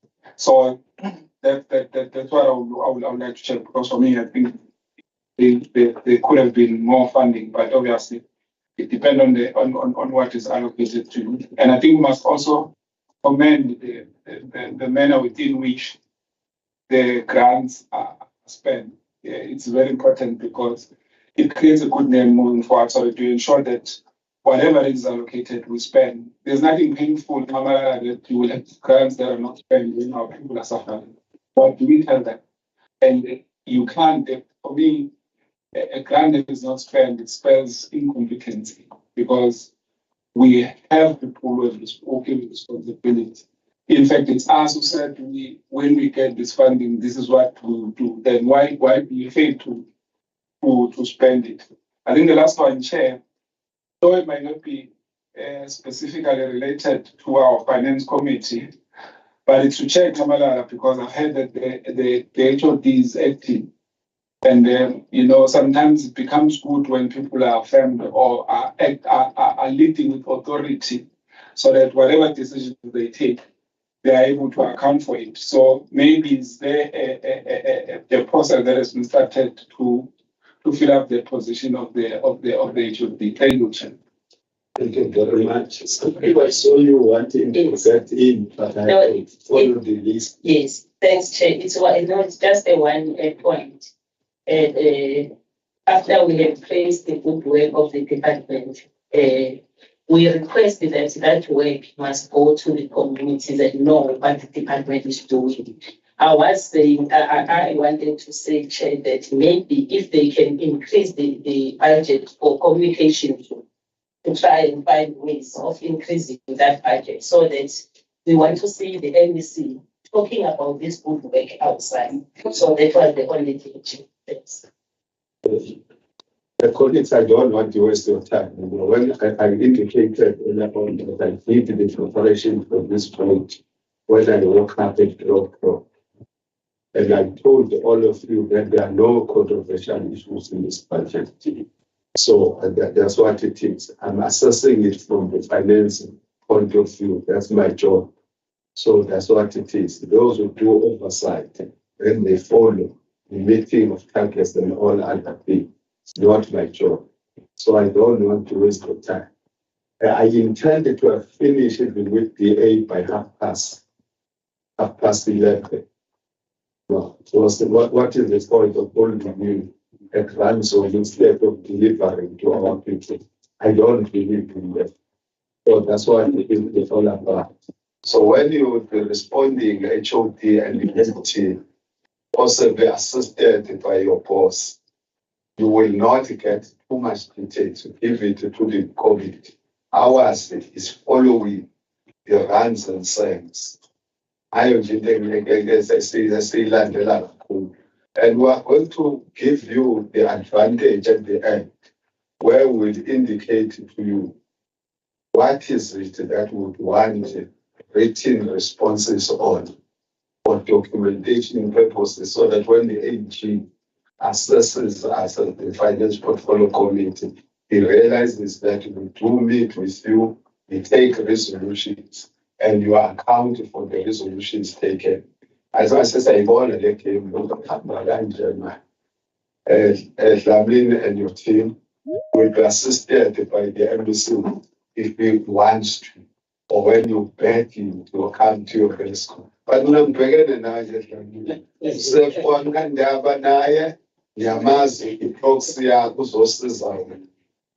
if you are accounting office and the whole team.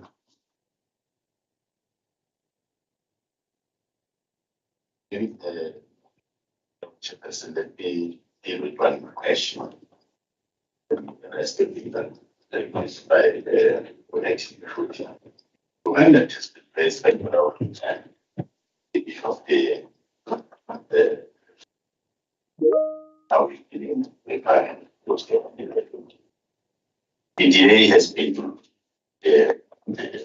disputes based on the on that issue, because that's been by the Libya. Now the commence of that process. Now we're in a process to start it. We had a meeting with the network team last week. We said, no, let's continue now with the entire process. So I think we are in a question station to say what they need. We've done the processes. Thank you, Malala. And it's a very relevant one. It's a financial implication. If you don't spend, that post is funded. It has got the financial implication. Well, it's that it is not personal understood things, and it will cause problems with the AG as well. AG does not want the critical post lying vacant for more than 12 months. Those are the things. We're helping the Malala that process moving. Yes, so please again the team. Thank you, Honorable Chair and honorable members for the questions. Maybe if I were to start with the one regarding the reduction on Dingwe. Obviously, the 20 million injection was meant primarily to try and assist in Dingwe to get to a stage where it is operational. But we do acknowledge that it will require quite more resources to get to that stage. The initial 20 million was going to assist with the quick wins, including getting the certification, including issues of rebranding, so that it takes the corporate image of the entity to a level, and also ensuring that there is maintenance that was provided for the plantation. But obviously, as I said, the strategy to really turn that entity around will require probably more resources, but what we assist with currently as the department under the leadership of the MEC and the shareholders is that we would want to at least sort out the governance structures within the Dingwe itself. As it is, it does not have a functional board. It does not have a CEO. Its financials have never been looked at for the past 5 years. We've mandated Itala to start with that process of preparing the financials so that they are looked at and presented to the board. The Honorable MEC has given us the authority to start to approach the provincial treasury to invoke section 49 of the PFMA in terms of getting an accounting authority appointed through that section. And that section provides for the provincial treasury to then appoint any other entity as accounting authority to provide oversight or to be an accounting authority of an entity which does not have one, in this instance, in Jingo. And in our recommendations, we have recommended that they probably should look at ADA as that entity because it augurs well with the resolution of the cabinet of transferring Jingo functions to ADA at the end of the day. So we're still sitting with that process and we're hoping that process will be concluded soon. The issue regarding Babanana and Abato from Shoneshwa, we agree that project has stalled, but in the next financial year, we made an allocation of over 9 million rands towards completion of the snakes in that project. And we're hoping as soon as we're able to complete that, and we've decided to even go for a 10-key solution because we tried before in terms of dealing with those snakes, but it could not work. And we've now looked at a program of getting an agent who's going to then deal with all those snakes and be able to, for us to be able to operationalize it. We're hoping before the end of the financial year that project should then be fully functional. The issue on the communication focus, we agree. The Honorable MEC in his opening remarks, I think we're taking notes. He did allude to the fact that in the coming year, you would want to be sending or to be communicating more with the people. We're both the CFO noting that because we are interpreting it as the mandate in terms of what the MEC would want to see. I think it's echoed by the honorable members here. We have to find budget for it so that people know what government has done and what government still intends to do for them. The other aspects on the flooding, especially given the climate change within the province and the country as a whole, I think as a department, we're trying to drive issues of conservation agriculture as one of the key systems or elements for farmers in terms of their farming systems moving forward, including the regenerative agriculture concepts, where farmers are able to utilize multidisciplinary modes of farming or integrated modes of farming to be able to deliver on their production. An example would be a farmer that has a chicken battery farm, but you are able to then move that chicken farm and allow that the areas where you had utilized your chicken farming are then converted into crop farming as well. So there's going to be that integration and that focus, including promotion of organic farming, other than the conventional methods of doing farming. The part of technically issues of pest control are also a contributor to what we are seeing in terms of climate change. And using much more organic methods of farming will also help us to alleviate the problems of climate change, as it were. The issue on the direct funding grants, the reduction thereof, members, the 40 million should be looked at as part of the 40 million is only from the equitable share portion, but there is an allocation from the conditional grant, which then takes the total amount to just over 86 million, not necessarily 40 million for the direct funding projects. We do feel that this is one instrument that is able to help us to be able to cut out issues of middlemen, because we've had for quite a long time that some of our projects, when we implement through our supply chain processes, you first appoint the service provider who will then be able to take up a markup. And by the time the project gets delivered to a farmer, it's not necessarily the R1 million that you had allocated. And direct funding allows the farmer to then deal directly with different agricultural outlets, so that they're able to then get services directly from them. So we'll continue with that program moving forward. On the one aspect regarding the district champions, we do have a report in terms of the utilization of that 2 million, especially on the outreach programs, which the MEC has been doing through the OSS and DDM program, including supporting the schools within different areas in the champion district. But we can be able to account for that funding in terms of what it was utilized for, honorable members. If there are other questions that were not answered, can you answer them? Thanks, honorable members. I think on the issue of the shortfall for COE, the National Treasury has indicated that they depends on our COE MTEF, and even for 3%, they then allocated additional funds to the department. And that's the 5 million shortfall that I indicated. Even when they do reallocation, they not shortchange us, but they allocate less than what they initially took from the baseline. But what we'll then have to do is to go back, I think, to look at how much they had cut, and then look at our operations on what we could possibly look at delaying some of the vacant posts from the 40 million that is available there, to see if that can then go towards that particular shortfall area.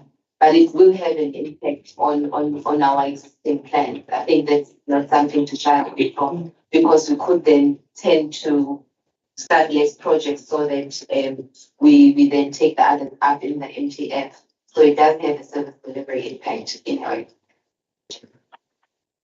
The colleagues, as we indicated, that wanted to finish by 11:30, so that we start finish with ADA, not with the department. So we are going to take a resolution that will affect you based on your presentation and the questions that are posed by honorable members.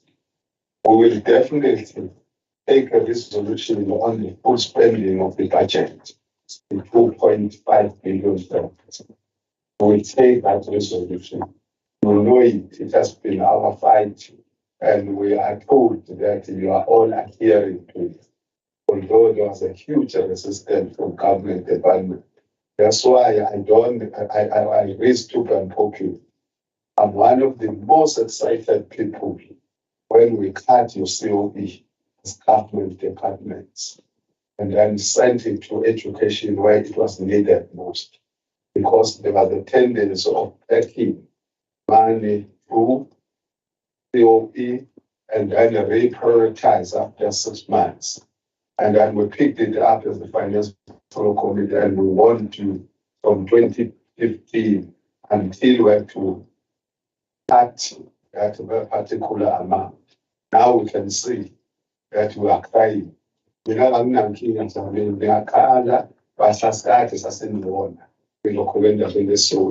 but the spending of the full budget will be still a resolution that is binding to all government departments and entities. On the question of accountability, there's a new problem that has been there for a long time. We as Finance Portfolio Committee, we were blind on that one. You come up with your own targets of revenue collection. But what we have identified during closeout that the majority of government departments under collect. That's why the executive have come up with the decision of reducing the revenue collection, which is very important to supplement what comes from the national. So if your department, under collects, we will call you so that you account. Why are you failing to collect what you promised to collect? That's why to be transversal resolution in the new one. We start now rehearsing in case we decide to under collect. In fact, the area where we're going to be raising an issue is still the position that we will maintain of the full spending of the conditional grants is accountability in line with the National Department of Public Works. We're not going to hesitate on that one because we're seeing some departments going back. Now, if you were there present yesterday, one government department had 8 million rand, but it was cut by more than 4 million because they failed to account or to spend correctly. You either spend, but your official that is supposed to be monitoring them is not doing what National Public Works wants it done. As a result, our man gets cut. So we who are politicians, the army of the people who are unemployed, are the people who vote for us. And we can't be neutral. Mina ngeke neutral. Izolo ngiyinsakela ngokulandela ihlwe. 50,000 inapha. Ngeke uma kusulokho elekho sebengaqashwa labantu bani. Sizobadina abantu bani. Bese bayamvotela ubabunkosi. Yabona. The fourth area where we're going to take a resolution is on the full spending of the infrastructure grant, allocation. That 19 point something billion rand overall in the province, we wanted to spend in full for 2 reasons. It kickstarts the economy and then it creates jobs. When I understand, because we're going to have a finance committee and less interest. The budget is necessarily approved. Normally has appealed that we support you. Yourself always done the appeal as well. Udlamini wazile basuba umnkosi ufende committee lakhe bazosupport the budget. Nayo yonke into. So but when you are supported, spend it in full, especially the infrastructure budget. Now to understand that local. Unaleta 2 million resources secured. Would want to be specific.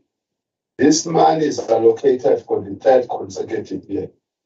But when we do assessment as the Finance Portfolio Committee, is that the majority of government departments spend it in the last 2 months, which means that it is spent for the sake of spending. By November 2023, would want that money spent at a minimum of 50%. If you spend it in full, Namalan, first quarter, that's fine, it's well and good. For example, Treasury has spent the whole 22 million. Now, they have accounted that, we've allocated the whole of this thing and all the stuff. So we don't have a problem. But for us to get that by November is at 10% or 25%. When you are in November, so sekusele 2 months financial year iphela. So February noma iphela. UDecember siyemcimbini sishaya ingoma thina kithi emakhaya eMkanyana. Elokho ngoJanuary sibuya sikhathele towards the 20s of January. Asibakhathele sisacabanga emakhaya. NgoFebruary-ke la siqala ukusebenza khona. It's a miracle that this man is spent in 2 months. There's something abnormal about the spending thereof. That's the context that we are raising in the Finance Portfolio Committee. As only my citizens of the sake, the outreach, that's what it is all for. But it can't be having the outreach in the remaining 2 months. It must be by November, finally outreach of 50%. That's what the Public Finance Management Act is demanding as a minimum. Kunenye ke singakhulumile ngayo. The 10 million, no 10 million with crime and job creation. Yabona that 10-10. We are aware as the Finance Portfolio Committee that not all our government departments has allocated. Maybe allocate to 10 million in land. Kodwa ukhona allocating. And we should say we reprioritization in budget and find it out. Because we can't accept that our people live in crime. The reason why I wanted this hearing to be mangoes, I just wanted to send a statement to the criminal elements that as the legislature of KwaZulu-Natal, we cannot be neutral when abantu befunya bayigibela mangoes. That's one thing. And obviously, these reasons say as a whole, and mangoes in the public lives through agriculture. Now, when you are there telling them about your programs, then they will hear the government speaking to them. But they understand. Why did we go that route? Why specifically? Yes, D and yourselves. No. In other words, it's strategy when it comes to planning and all that stuff. As persons plan for the sake. When we plan, we know there is an agenda to achieve at the end. 10 million. Enzo contributed department by department. Uzolwa nalezi ayigibeni ihlala eMozambique. Ngentanda ke bayiphoshile eMozambique. Bakhombe imoto zami. eMozambique mawabona umakhwami ezokukhombisa iphepha zeMozambique written in Portuguese with my picture and my 2 highlights friends. Njengoba kushiswa iy'moto zethu, kukhonjwe iy'moto zanobaba. He's a member of parliament. Awudele kungifaka lapha. Uthi ngayatshela amakhosikazi ami babukhona ukuthi kukhonjwe iy'moto zomlungu wami. I'm building his home, this man, and all the stuff. Lezo zinto ey'njalo-ke, that's what was our agenda. Ukuya emangoes. We want to see a picture of a legislature that is an activist legislature. That's what it was. Well, not understood that party. But wanted to ukuthi bezwe bathi iy'hlelo zabena. I anticipate ngeke right. And all the stuff. So it 10-10 by November, going to transversal resolution. Esho ukuthi uphuma phela 10-10. Hey, prioritize mfana wakwethu. Usazobe prioritize mawubungakabakhiphi labo 10. Then indaba ye-infrastructure development. We have spoken to Public Works. We told them in the face that we are sick and tired about our department complaining when they put a phone. Of course, by element to its other I cover me of now. Whereas the Bismarck no premier. Salas I busy premier, the treasurer and I Public Works. So I see finance committee, but calling thing and say that in Public Works when it comes to infrastructure projects. Sibatshelile izoluthi ama department esawancenga ukuthi hayi kuze implementing agent of choice. So I tell them we'll back. Because banikwe imali benza izinto eziwu-2 ezingasikhle. One, they are slow in project implementation. Okwesibili bawa implement ama-project bawiput ama-invoices ama-department angabakhokheli. Bese kuyokwenza ama-quadra nasithini. Complain ngalokho ama-department. Sikhulumile nawo sicabanga ukuthi there will be improvement so that ingakhali ngo-Public Works. Sitholile ukuthi nama-project a-implemente kakhulu, especially kuma-upgrades. Sibonile. Post-filling, as it was raised by Mcha, is an if, as I explained earlier on. I do not want to go over there. Then the last one is what was raised by Mark Weber in Ingwe. In Ingwe, fee, as FINA, Finance Portfolio Committee, is very important. Why it is important is around issues of jobs that want to maintain them in climate of unemployment. Then sizoyifuna futhi ukuthi ikhule ibe self-sufficient. That's what it is. That's why then you will have to take, as Zulu indicated, dropping from 20 million to 4 point something. And with I mean, we banded, but I still I would just a fuller arm. Before you hand it over to ADA, that's bad. It must be sustained. As you are indicating, no, Nabanga men, I've been found this day on the thing with the hoping there's anything of any reason last year, Sunday by chair. That is the minimize the issues of governance in that thing. So those were the areas of resolution. Particularly about ukuthi ayikho i-resolution eveza ukuthi nina niplananga kahle according to our own assessment, the budget. We feel that you have planned with the exceptionally. Thank you very much, Namala, and your team for the good work that you have done. Now we are coming to the hearing, for the second hearing, which is on the ADA. So we are going to invite the chairperson and the veteran parliamentarian, Matengwane, to make remarks and then hand over to the accounting authorities to present the budget for 2023-2024. We miss your voices, man. We miss your voice. That's why I'm coming in the right area. I've started already. I've got a 3-hectare land and all the stuff. You check to come back. In both seasons, we manage in both 80 hectares. Intentionally, also invest about the car. I might see the hard land. I'm taking chances. My twin one, and I'm called Bella, who was a man in Master's Parole, and then hand over to the accounting authority. Thank you very much.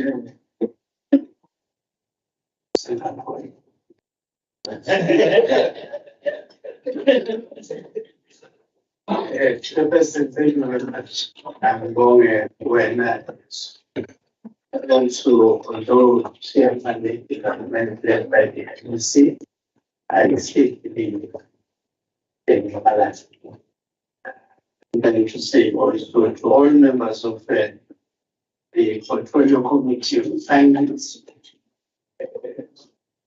greetings to all of you.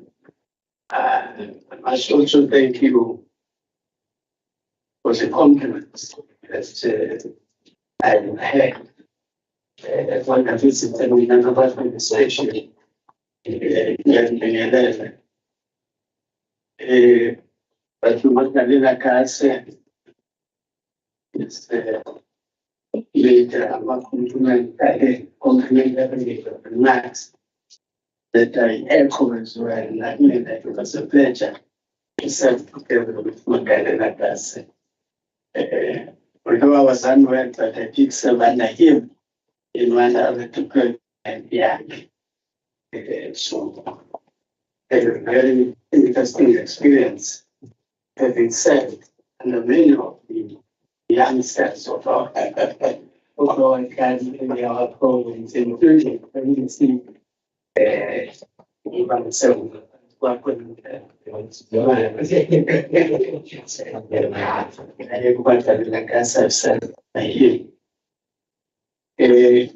May I just indicate that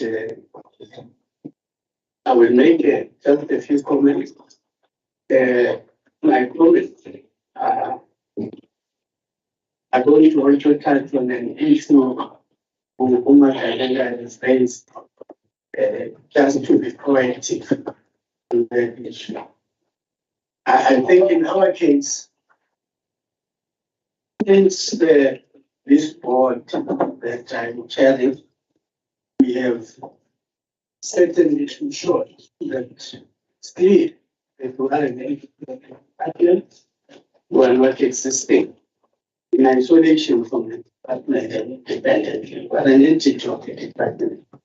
We have been assisted as well by the cooperation of the MEC as well as NGOs in this regard. I'm signifying that because it's one other major problem that we identified as existing between the department and the entity, but it impacted on how the entity functions outside of the department. Such matters as in being, for instance, are only possible because these two departments leading the process but working together with the entity that was initially a project such to identify is unable to properly go in that direction. This also goes for financial issues. The financial issues that the community is interested in can only be resolved through cooperation between the department and the entity. There is no other way, because the entity does not as yet with own level generation method. But raising that because it is an issue that the department is aware of, it has been discussed, and the department is very keen on issue of revenue generation. We have been part of the sessions where the CFO has raised this issue sharp. In our case, as the ADA, it's a very important issue which I think we must do yourselves as the Committee on Finance, that we now have a process which has been discussed with the MEC, and the MEC is dealing with the matter of changing this entity from a 3D PFMA entity to a 3D entity. That's the only way that this entity will be able to itself generate revenue and be therefore able to exist together with the community, the help of its government, but to not be the total burden on the fiscal finance. We have to deal with it, and very much as I say, yes. And you see right now, but that's been discussed. Matter there where the HOP has also been really involved, knows that we are about 7% to age extension. That was actually leadership, all of management of that and of that session. The other issue that forces us to also work with the NEC on is the issue of the appointment of the CEO, and that's the issue of wanting to actively report. In terms of Section 19.1 of the Deed of Trust of the ADA, we are duty bound to consult the MEC on the appointment of the CEO. We have had a discussion with the MEC since he has arrived. He has urged us to rush that process. We have done yesterday, we completed the shortlisting process, and we are fully convinced that we are now in a position to consult the MEC, and that's the area that is going to be important, because the views of the MEC have to be taken on board, and that's in terms of the task, not whether we like it or not. In respect of all of these matters that I'm raising, this close cooperation, close working together, and that to me is the way to go. And such those issues, I think will be reported on by the authority and the accounting authority together.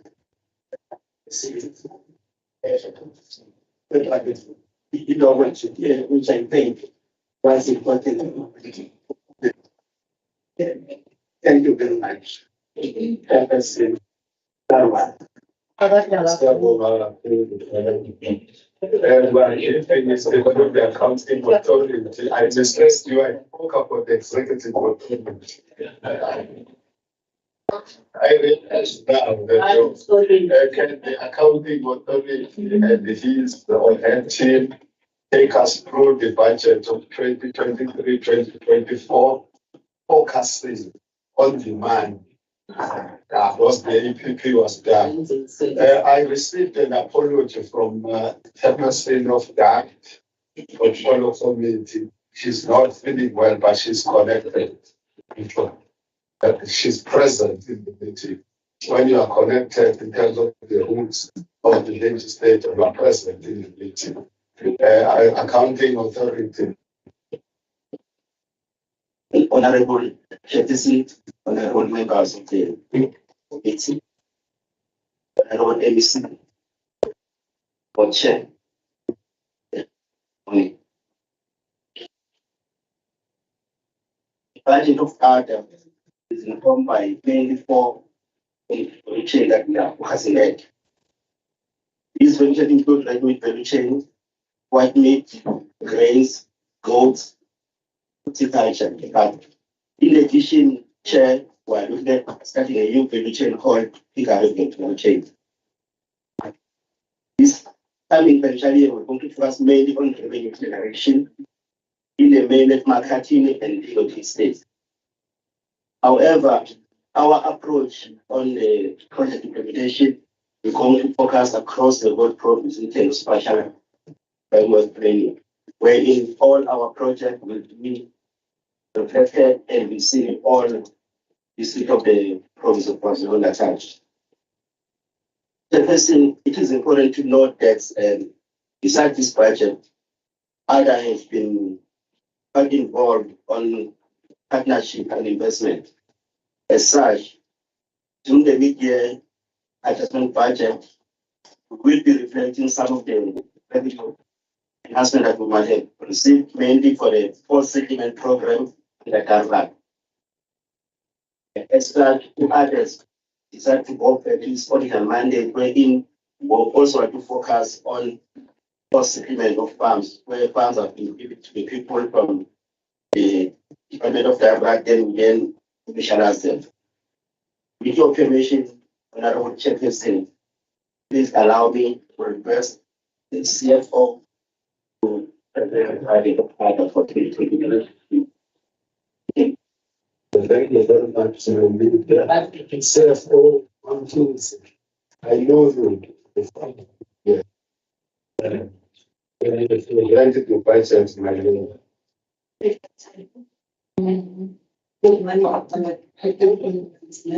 I forgot it to so simple. I forgot to invite you if you have been active. Nowadays, lunch, I hear the dishes announcing themselves. And please, you will have a working team. Yeah, all of us are going to enjoy it. So, the money is defined for me. Sorry.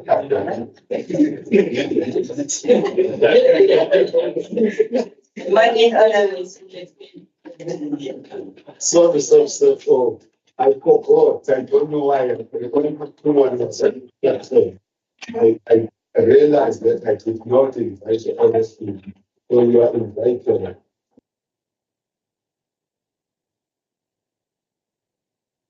Good morning, Honorable Chairperson and honorable members. Our Chairperson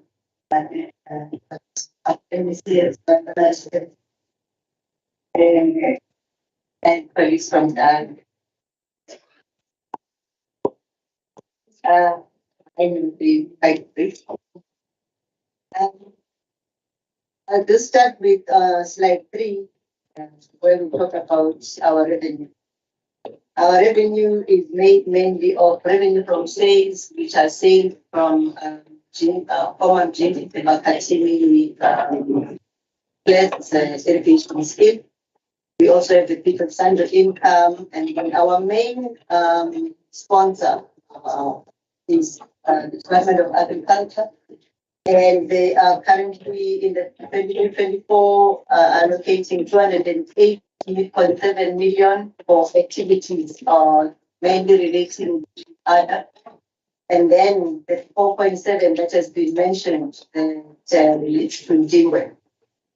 Before I proceed, I would like to indicate, I think CEO has also indicated that we are focused on revenue collection. I know I'm anticipating a question from the members and also taking from the conclusion of the chairperson in terms of revenue collection. We are aware that we have reduced our budget in terms of revenue from sales from 6.5 to 1 million in the current financial year. And the question is, how now are you going to be able to raise the 6.8?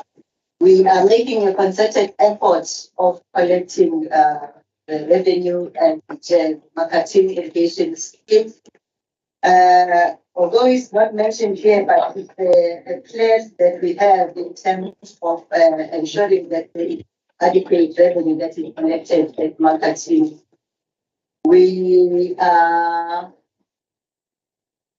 planning to improve, first of all, the provision of water there, which will assist us in terms of us being able to be collect. And also we are making a concerted efforts in terms of ensuring that the farmers do pay for the water that they are utilizing. So there will be an improvement in the nature. We have increased revenue from by 4.4% in the current financial year. In the coming financial year, we will also be increasing it gradually in the next outside years. I've indicated as well that getting money from DARD, and that is increasing 4.4%. The issue of timber, I will not repeat, it has been spoken of, but we just noticed the reduction of 76%. The next slide talks about the alignment to government priorities. Our alignment mainly is on outcome 2, which we talk about improved market access and value chain participation, as well as outcome 1, improved governance and accountability. Those are the main ones that we are aligned to. The next slide talks about our linkages to government priorities. This also talks to our programs. Priority 1 is a capable, ethical, and developmental state, where we have our program 1, finance and administration. And there we have allocated 111.3 million and 116 million respectively. Second one, education, skills, and health, which is our program 2, comprehensive capacity building. Here we do training in the community on farming. Mainly we assist our farmers on that one. And priority number 2 as well, we are on economic transformation and job creation, enterprise and value chain development. Here we provide farmers with the required inputs, as well as mainly movable equipment. And then infrastructure transformation and job creation as well, infrastructure development. Here also we assist farmers with infrastructure, including fencing, boreholes, the abattoirs. This is spoken of in terms of happening in the next slide. So we are allocating 70.4 million, 73 and 76.7. I must indicate as well, Chair, that we also doing some infrastructure development in the form of providing electricity for water and electricity for the marketing area irrigation scheme. So that is also accounted for in this allocation. And the next one is just an elaboration of what happens in terms of our expenditure allocation. We have indicated that we've allocated capacity building enterprise. There we're just splitting them in terms of saying other projects will be 31, where is 4.7, and then other projects under infrastructure will be 31, and then there's the marketing water and electricity that's sitting at 38.5 million. We do have some spending measures on the electricity side, taking into account the issue of hiking electricity. We also taking a loss there as well in terms of the load shedding, so we have to provide other means of trying to ensure that there's power supply. Next slide, I'm just explaining what I've said before, and then when I was talking to the slide. I'll just take the committee to slide number 9, where we're indicating that there's an allocation, there might be an allocation change in terms of program 3 and program 4. Because we are currently finalizing the approval of our projects. They are currently being finalized by the CASP committee. They are finalizing, as it has been indicated, that we are now going to finance through CASP, and that process is now not only internally handled by the LGA, so it's now handled by the national department as well, and that project list is currently being finalized. We also indicate that there's this increase of 76%. Under infrastructure as well, we indicating that I just talked to the main areas. The introduction of the conditional agricultural support grant.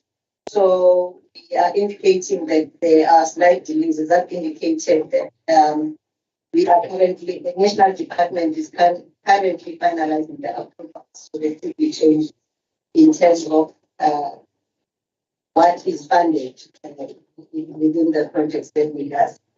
And the next one, I've indicated that our infrastructure includes irrigation, boreholes, tunnels, sheds, packaging facilities, slaughterhouses, etc. The next slide is talking to the conditional grant. We are now getting past the conditional grant. And the EAMA slides, the FO of that, and indicated their allocation in terms of what they've allocated to ADA. In the coming year, we're getting 60, and then 62 and 65 versus the total allocation of 81, that is of 74, 78, and 81 that is allocated for projects. So over 80% of our project allocation now is coming from CASP, and we now have to comply with the CASP conditions, but we are hoping that we will be able to spend the full amount in respect of CASP. In fact, we are also saying that we will spend the full amount of the budget in the 23-24 financial year. The next slide talks about expenditure by economic classification, where we're saying that for goods and services, we haven't currently increased the goods and services budget for the 2023-24, and we slightly increased it in the outer years. The reason for this is mainly that we are trying to increase on project expenditure. As you can see, that the project expenditure has increased significantly. I must indicate though that project expenditure does include the water and electricity for the Department of Marketing Irrigation Scheme.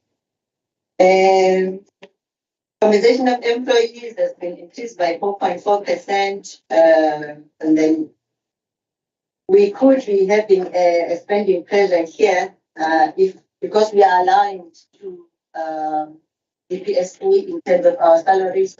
we could have some spending pressure here if the government increases exceed this percentage. We will then see how we reprioritize internally. And then under expenditure on capital assets, we have reduced this by 58%, as most of the computers were purchased. It was mainly internal allocation of computers and other working gadgets that we needed. But we will be decreasing this because we got most of what we have invested for our operations. We will then increase in the outer years to cater for vehicles that we need to replace. And then we come into funding monitoring mechanisms.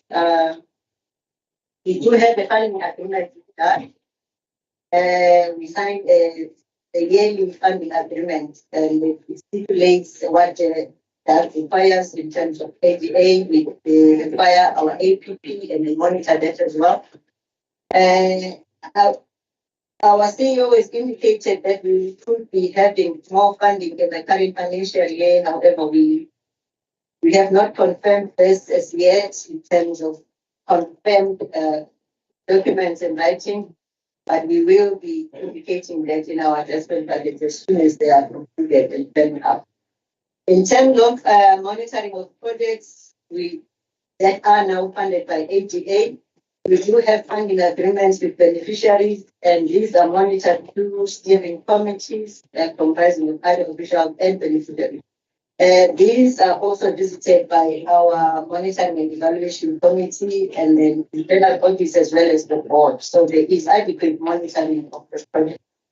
The next one talks to the Jingwe forecast. I will not dwell much on it as well, but we are indicating the 4.7 that is allocated by DARD, and these other items indicating what actually Jingwe needs for it to be adequately operational.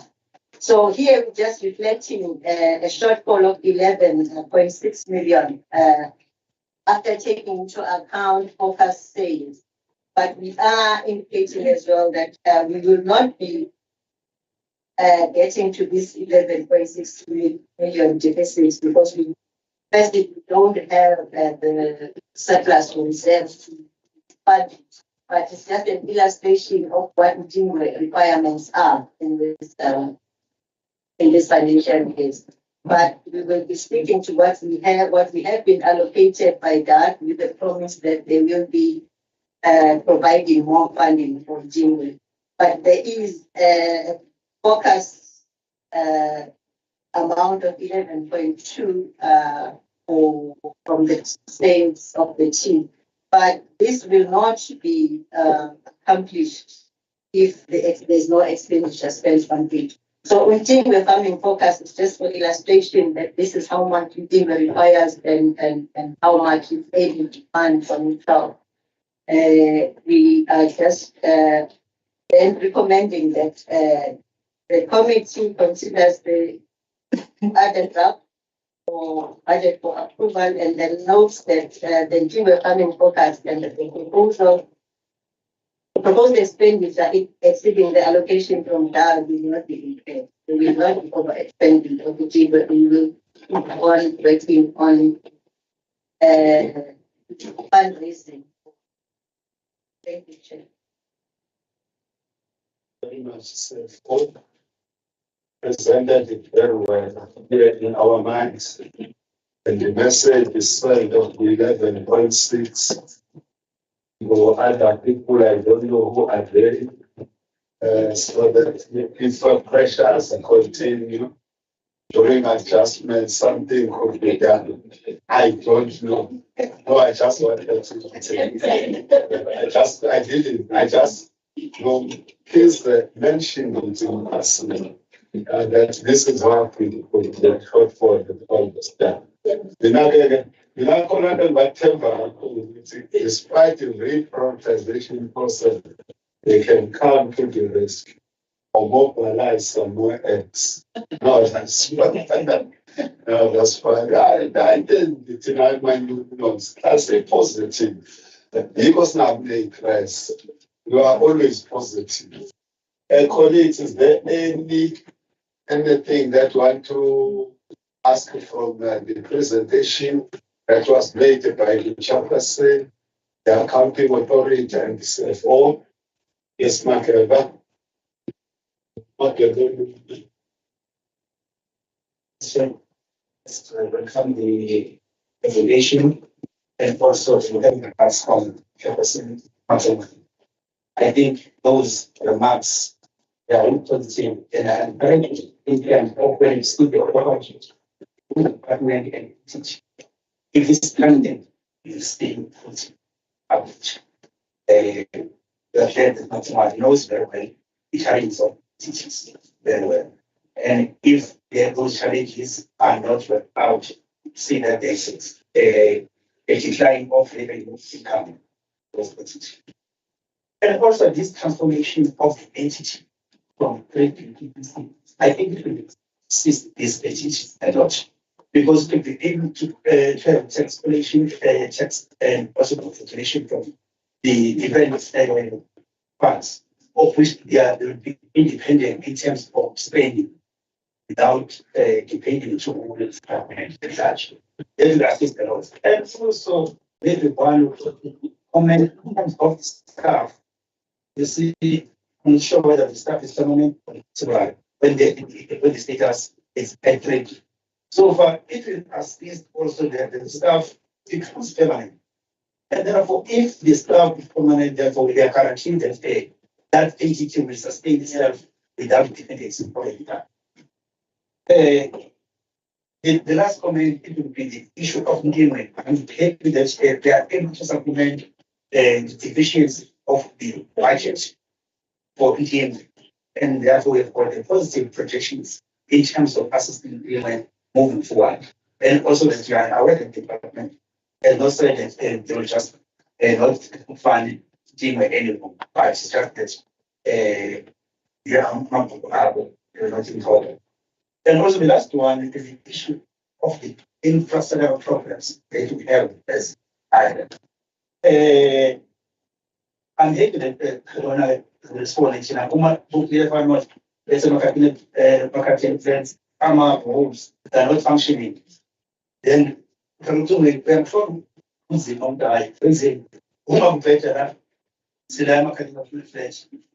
positive response we received when we're there. And it shows that the entity is in potency. Thank you so much. That's what we always say as government that we have the officials who are responsible in terms of the issues raised by the farmers or raised by the election farmers. Thank you so much. Just a little bit of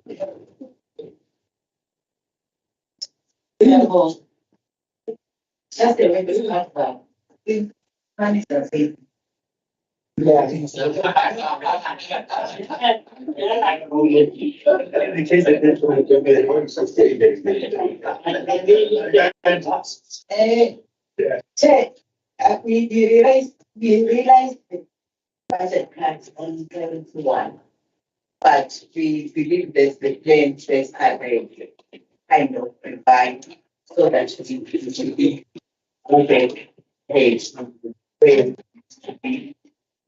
and honestly, the West is being echoed by the chair and also the speaking together with CFO. We really believe that we can turn around it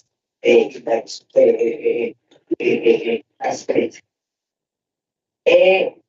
We are really appealing that sustainability of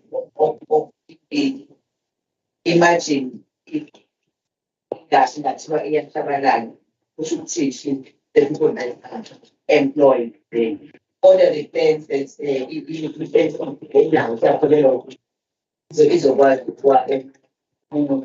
this another now. Well, you get the plans, I think in a way, they get so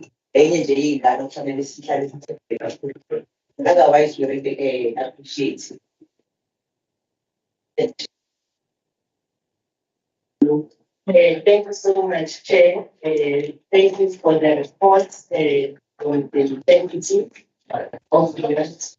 You can see the collaboration. We are really meeting.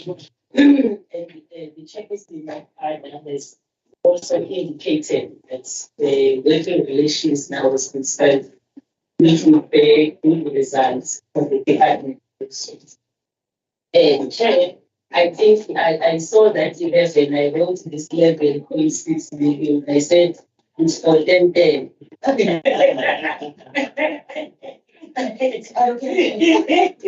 Yeah, yes, but the chair is rated very sharply.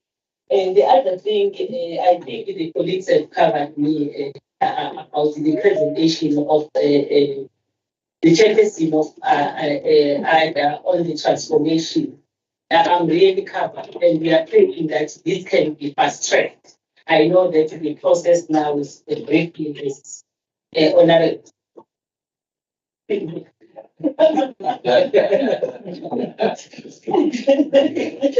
as the chair was indicating that it will go now, because I think really the self-reliance of the entity will be of importance around the issue of the finances if this process can be really fast-tracked. But also the other contribution that I want to take, I heard the CFO, I agreed with you and Duty. Imali ihleli kahle ngeke ngabatshela ukuthi imali because it is spot on, so it is a report on that way to that end. But present very well, very well.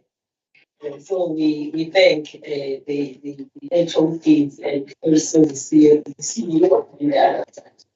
to have to give the opportunity to women so that they can also show the work that they can do. Chair, there was a presentation I heard the CFO saying they are planning to collect revenue in Makatini plan, if I heard their well. And then she ended up saying, although it's not appearing on the paper. If I heard them. If it is like that, we appeal, because the chair has indicated here that we have got a resolution on the issue of collection of revenue. But if it doesn't appear on the document, because after this meeting, this document will become a public document. So in future, we are just pleading that nothing that is reported that does not form part of the document. Thank you, Chair. Can you get the responses from the entity? If then your belief was supported by the department, that's why we did the question to leave. Also want to nest your own baby. Your baby is growing. I don't know. Can you get responses, colleagues? What your full name is? Thank you, Chairperson and members. I think it is our view that a number of issues that are addressed. We believe that the last strategic planning section, if it needs to be specific, where it should be. And when, of course, improvements will come time after time. And I want to respond on the issue that has been raised by Margaret. There is no. It's one of the vexing issues. One of the vexing issues that you are raising that is the issue of the staff. When we came in as board, one of the things we were not aware of, which we learned as we were coming in, was that the staff is on contract basis. And they were crying, literally crying. Some of the people have been there for lengthy periods, including 10 years, but working on contract. And it was just something you can't comprehend. We sought a legal opinion. When the legal opinion was reported back, we then understood that there was another legal opinion. Both legal opinions were telling us one and the same thing, that we have an Yeah. because now there is no justification in a court of law we can challenge.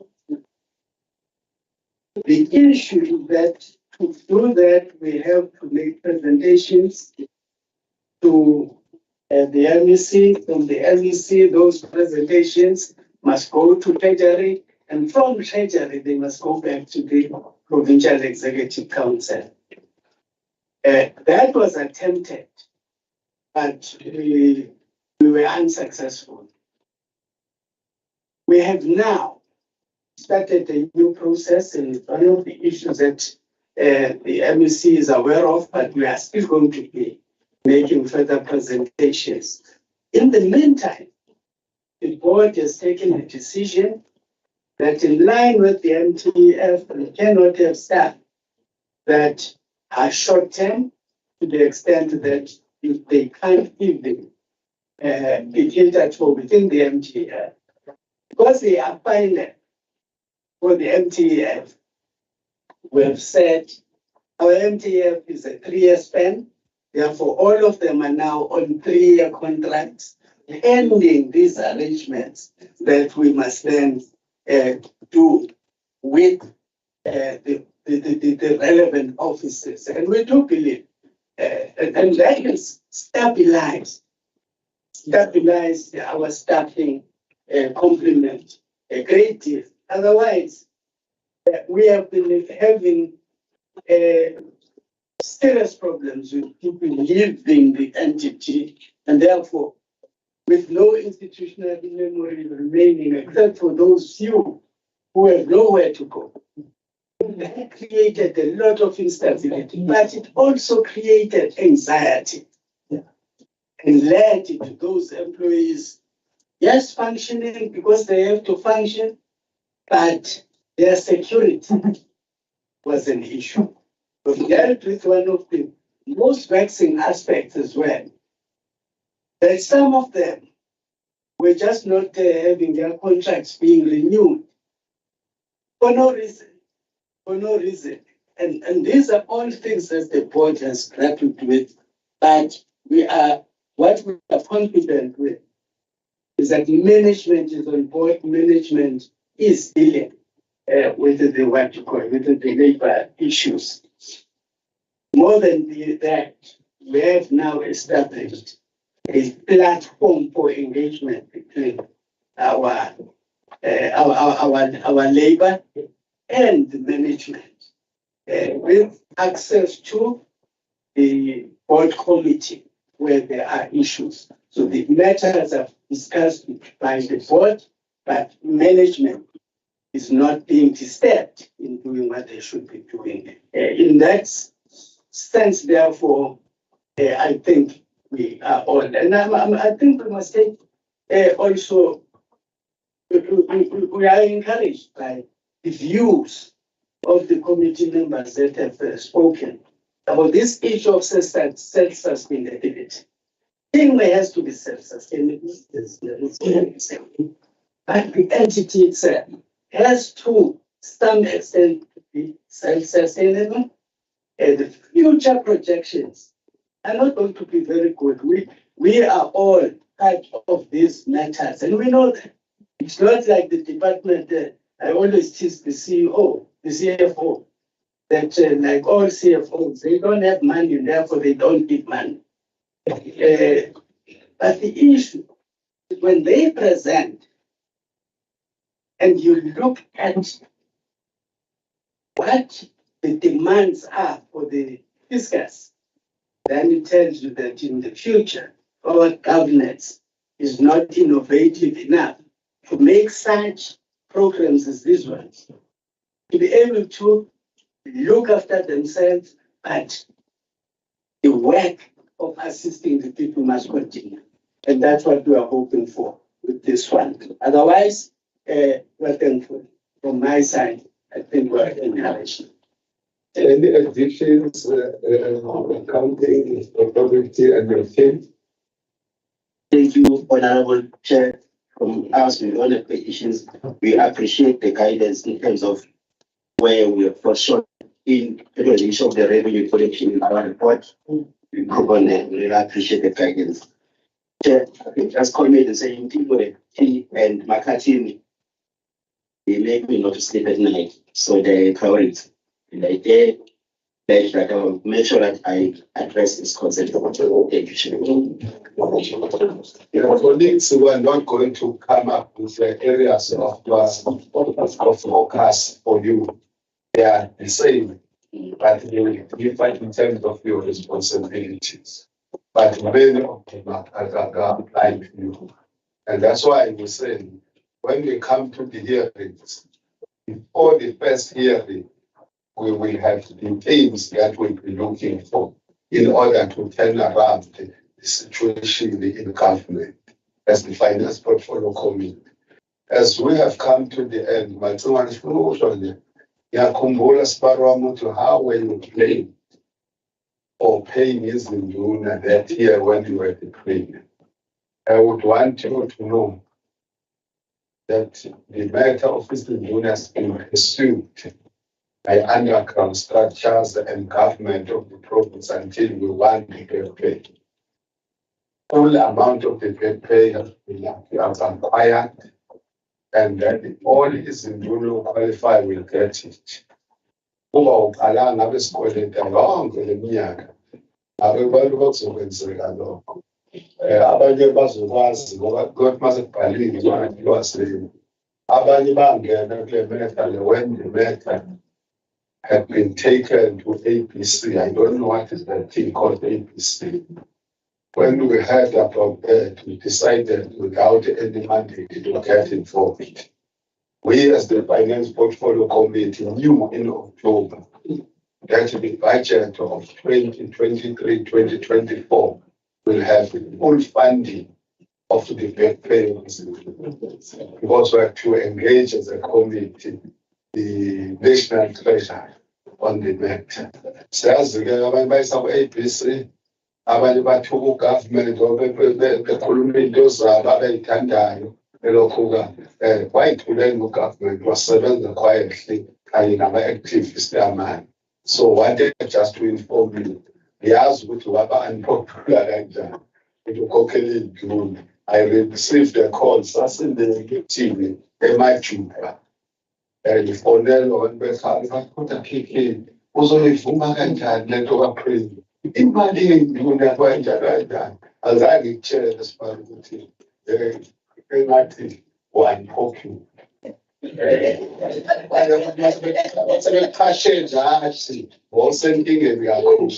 So colleagues, I think we've come to the end of this engagement. We are all invited for refreshments, but to those of us who will be continuing to work, because I'm told the Department of Social Development came some time ago. They anticipated that it would finish by 11:30, and it did not make 11:30.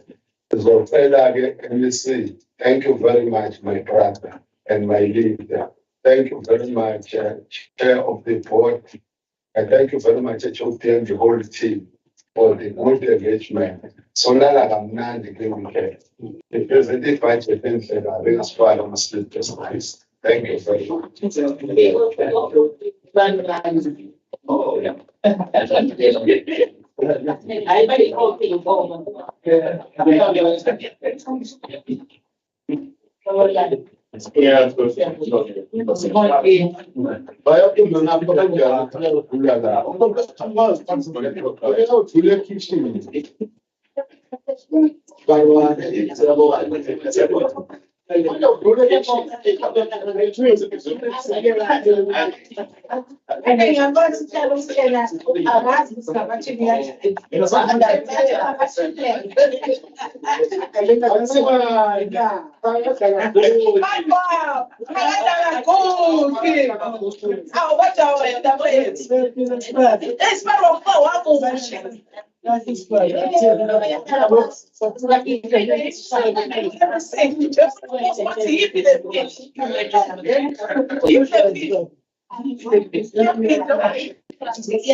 I don't know what's happening.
So for what you typically open Facebook, so you have a smile,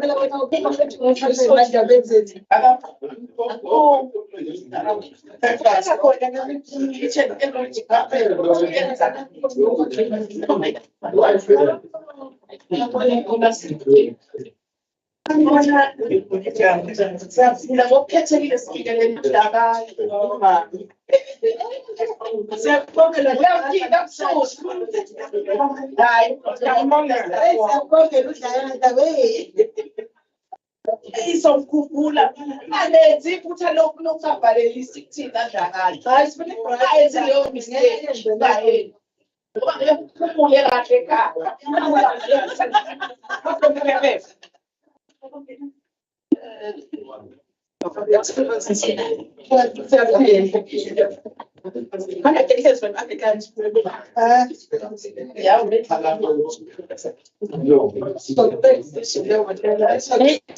Ngaze ngayithola.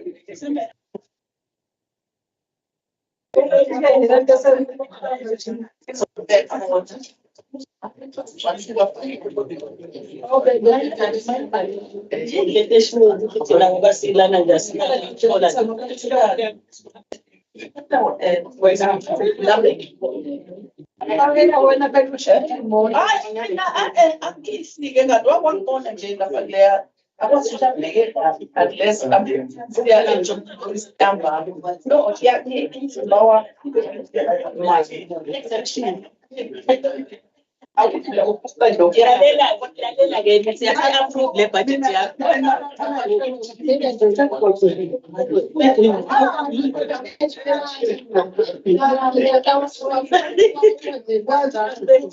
the NEC? I approve the budget.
Yes,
Kumnandi kulo rhulumente.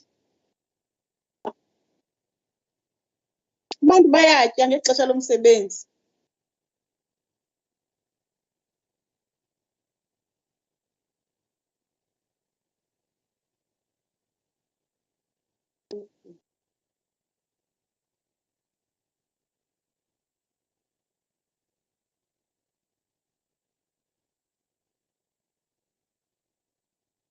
Kwaze kwamnandi kurhulumente.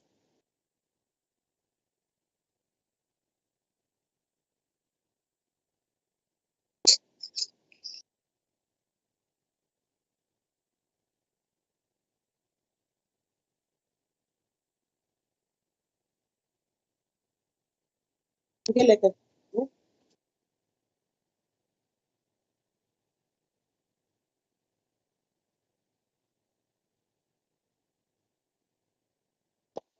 I was just, no, you can continue, ma'am, because there's an item before you. Colleagues, we want to resume our hearing. We are very sorry to disrupt you in your own meal. Hey, I had a nice meal. Food and beans. Oh, beans. Ngivakashele nje bafowethu niphele kanjani. Kanjani-ke umuntu we-rice noma le mkhanya kude ayikhulumi indaba ama-rice. Indoda le-rice. Hayi. Uyababona yobhumbi losiphande. Rice. Colleagues, no, don't stress the HOD. We're still going to have an item before you. We want to welcome you, Honorable FBC, for the Department of Social Development in KwaZulu-Natal. We also wanted to welcome the Sister Portfolio Committee on DSD in KZN. Thank you very much, honorable members, for joining this hearing. And we have been informed that your chairperson is not feeling well, was here, and she has rushed to get some assistance. So that apology, we agreed with that she has to go and get that assistance. We also want to welcome the officials of the Department of Social Development in KwaZulu-Natal. Thank you very much, accounting officer and your team. It's because when I speak in terms of the Public Finance Management Act, you are the accounting office. So that's why then I had to say, cool down, enjoy your meal until you finish, because there's an item before you. No, we want to indicate that we are quite impressed by the conduct of the members of the Provincial Executive Council of KwaZulu-Natal, who accompany their own departments whenever they are going to account. There is something that I want to clear. Abanye bazokhumbula wena the crisis of 2019, because someone was arguing ukuthi the members of the provincial executive are the one who are accounting officer. Wama kwaze kwalandwa mina ngismala ndoba abatshela abantu ukuthi the ministers, the presidents, MSCs, the premiers are not accounting committees. They are not, in terms of the law. And I told them that what you are running here is the institution that runs in terms of the law. When you stay there, coming to your portfolio committee meetings, you must understand that they have got a deeper understanding in terms of another law, which says they provide the first line of oversight. You know, when you read the annual reports by the AG, will indicate that there is a shortage in this line of oversight and all the stuff. So you as committees, you think it's Sobatolo, MEC, no premier. Kulumilo ngayas. Yama meeting.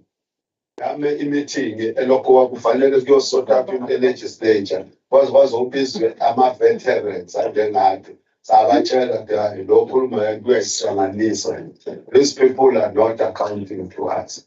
They are not accounting officers. the accounting officers and accounting authorities, so because there is this good practice by the members of the executive of KwaZulu-Natal, appreciating that they understand that their presence accompanying their department is important to them as well. That's why we treat them special. Omunye wangibuza KK, basichitha isikhathi labantu bakho belokhu wavesa ama-account ethi iPad abasichitha isikhathi bazolalela ukuze ba-provide i-first line of oversight, because in terms of the law they are demanded to do so.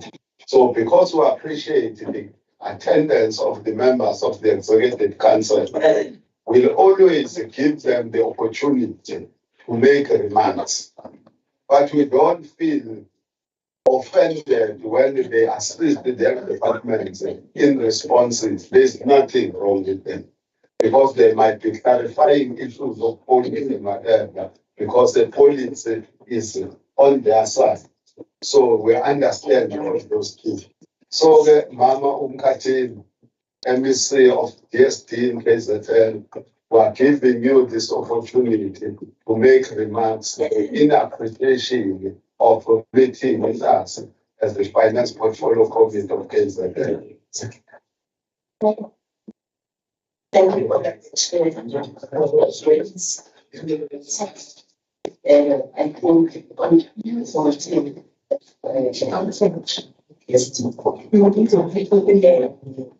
I want to say, like home, as part of this game. In fact, made us select this whenever we are here, like with finance. Usually, even before I became an MC, if you were appear to the finance committee, you would spend sleepless nights. But you have made that, you have changed that, the sour grapes into sweet. So, I really appreciate the manner approach. Not that you hit us with soft gloves, but you know that in whatever your comments, your questions are the ones which are going to shape us as the department. They are contributing towards a good performance of the department. So it is highly appreciated, Chairperson. I want to thank you for that. Honorable members of the Portfolio Committee of Finance and honorable members of the Portfolio Committee, the Social Development. And they are the ones who are the first line of defense when we come here, Chair, because they know and they have familiarized themselves with what the department is doing. And they do it without faith. And they give us hard time, I must say. They give us hard time, but we can see that it is worth it, because we have managed to polish everything within the department. And for me and other MCs, to prioritize the committee. In fact, we want to do a program on whatever issues which have been raised. We take some notes, we take some comments very serious. So we are part of you. And what you feel is what we feel as well. We want to give the guidance to the department where we think. So we understand that is myself and the accounting officer here and her team. They want us to have an appear as a control committee.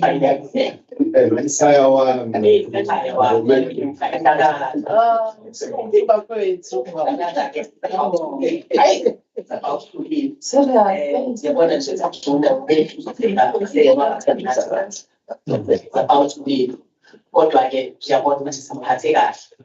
The department didn't give him over department is not operating well. Here's the whatever you do. Keep on chasing abantu. Leyo nto leya ukuba no-HOD osupportive umyeni okwazile ukuthi umsebenzi we-load nakuyena artificial needs. I think that's what keeps us going. For us, Chairperson, the budget cuts.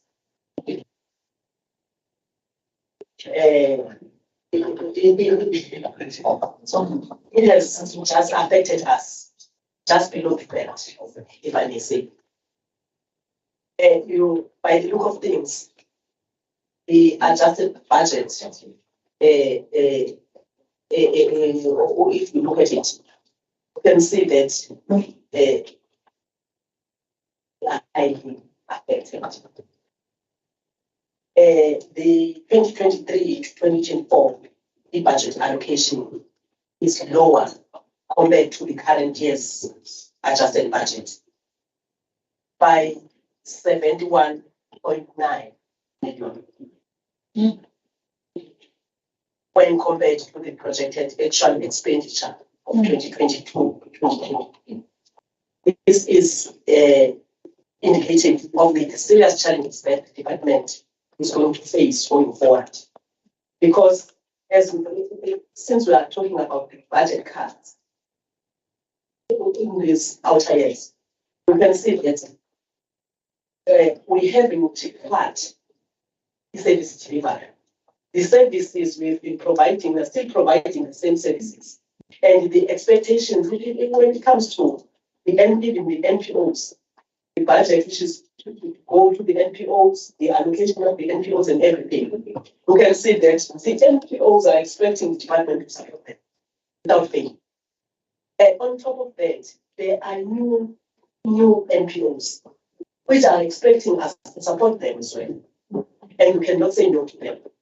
You also have the new offices. We are still building, even we have the Wendwe Center, we have Dolomani Center, which is about to open. As of now, that Dolomani Center requires security.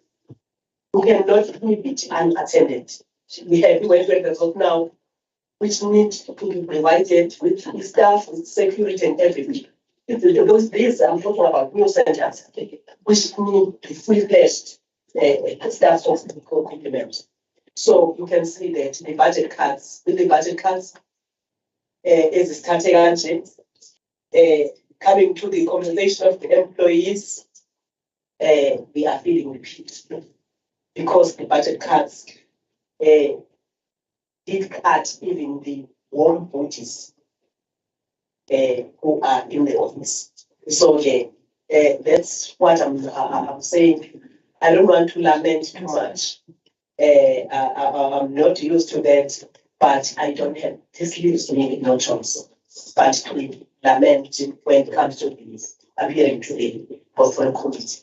Because the sense of accompanying the department, that's what we have seen.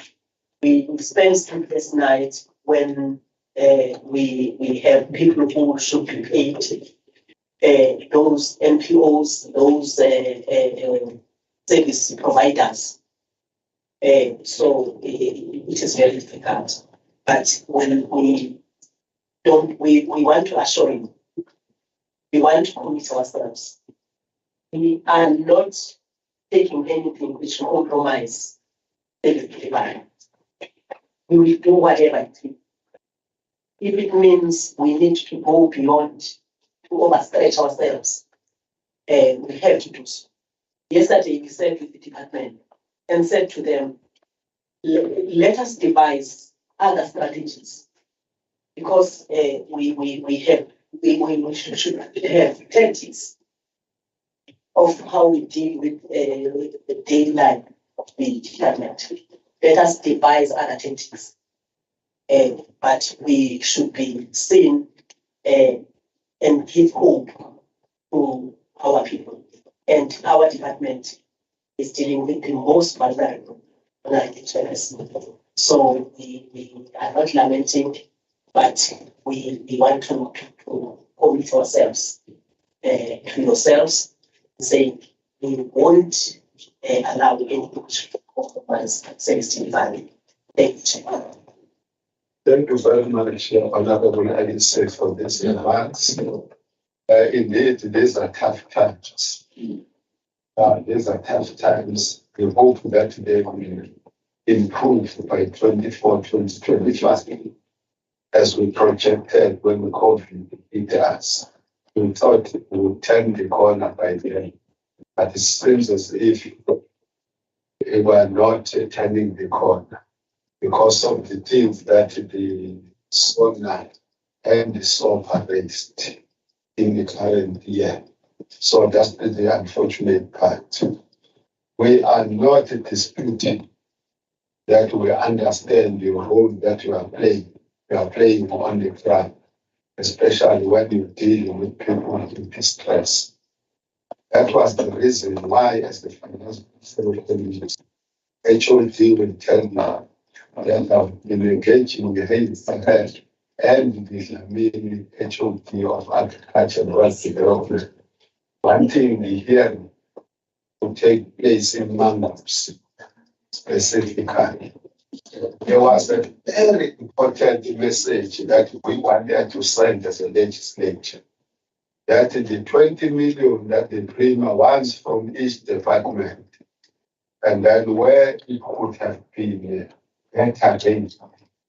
The small community of mangroves is under pressure from criminals. No community in KZN that is suffering like that community. I'm a victim. 2 of my cars are driven by soldiers and police in Mozambique, my behind accidents, which were taken forcefully at the barrel of the AK-47 and a lot of millimeters. That's the reality. So we wanted as a legislature, an activist legislature, to demonstrate that we are part of our people. They are fully insured. And I've replaced them, both of them. I've replaced them. They are fully comprehensively covered by the paid value. So, again, in King Abandabang for Taylor. So, why we wanted you as DST is because you have got social workers whom I work closely with them. They are part of Big Five clubs, a part of them, the other Big Five clubs and the top clubs.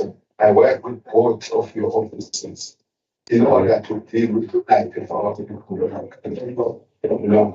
This reason why we took you for the second time is because you are the only department that is dealing with that crime perpetrated by the so-called young ability. When a person is of the white skin, when a person is hunted like a bird or collected and babula. So it's happening in that part of the world. With your programs, we're invited to this part. I identified the stakeholders that needed to be there so that but understand with the legislature in Senegal, they felt that we were joking. They never, if they had asked me, yes, shall we finance, why are you choosing to go there? No, we chose for strategic reasons. We claim to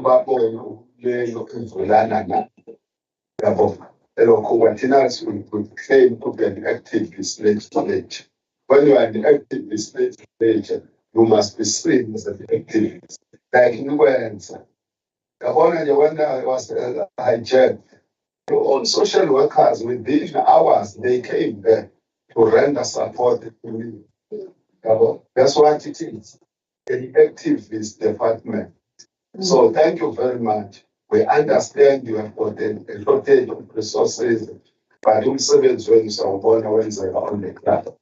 Having said so, we are definitely going. I like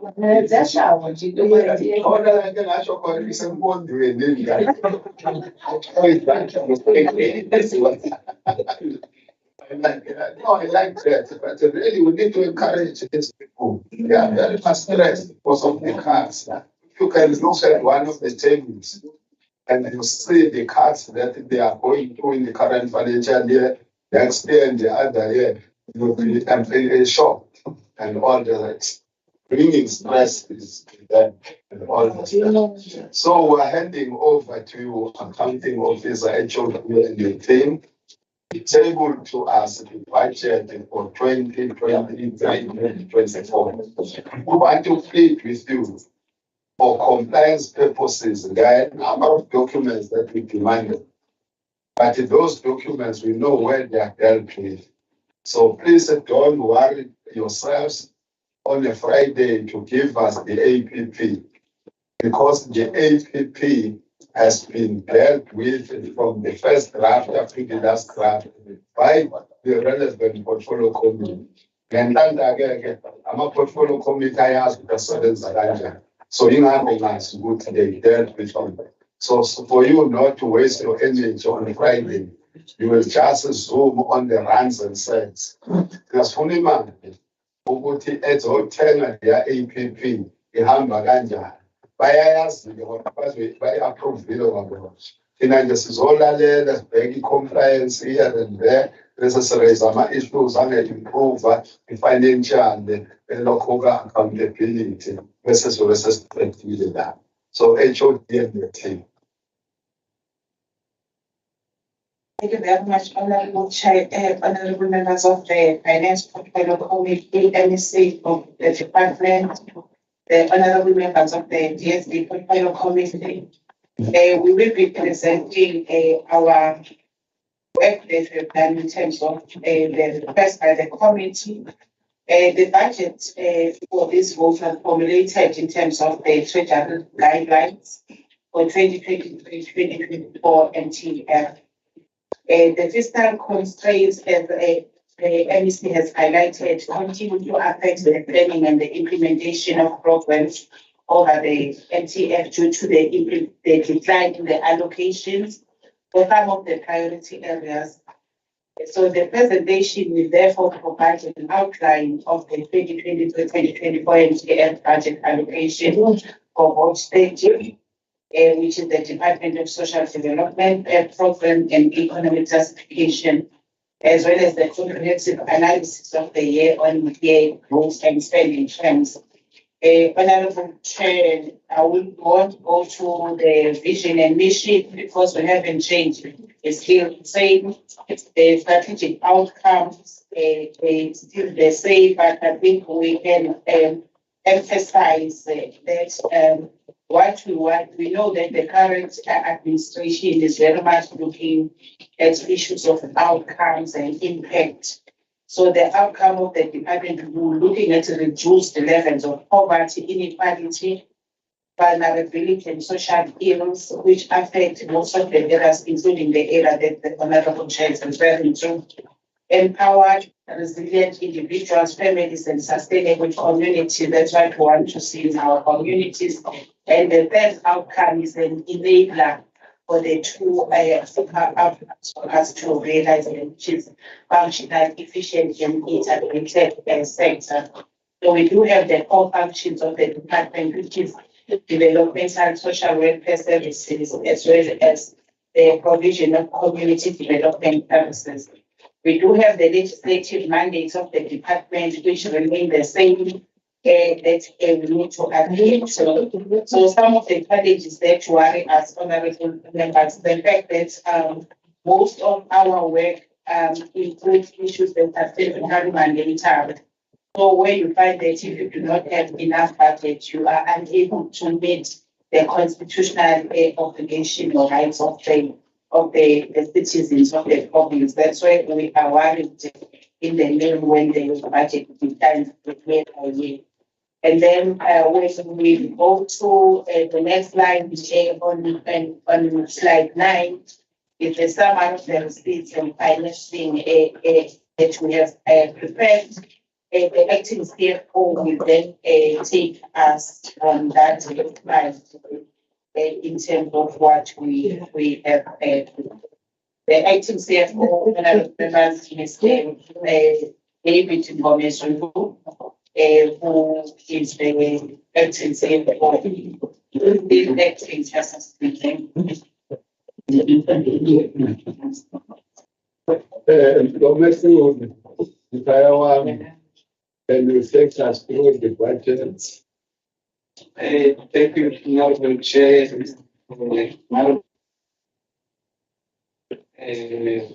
For the Finance Committee in the Social Development, our Honorable State, the budget for the social development, our focus on the new columns, which is the adjusted application and the allocation of the new MTEF 2024. The equitable share allocation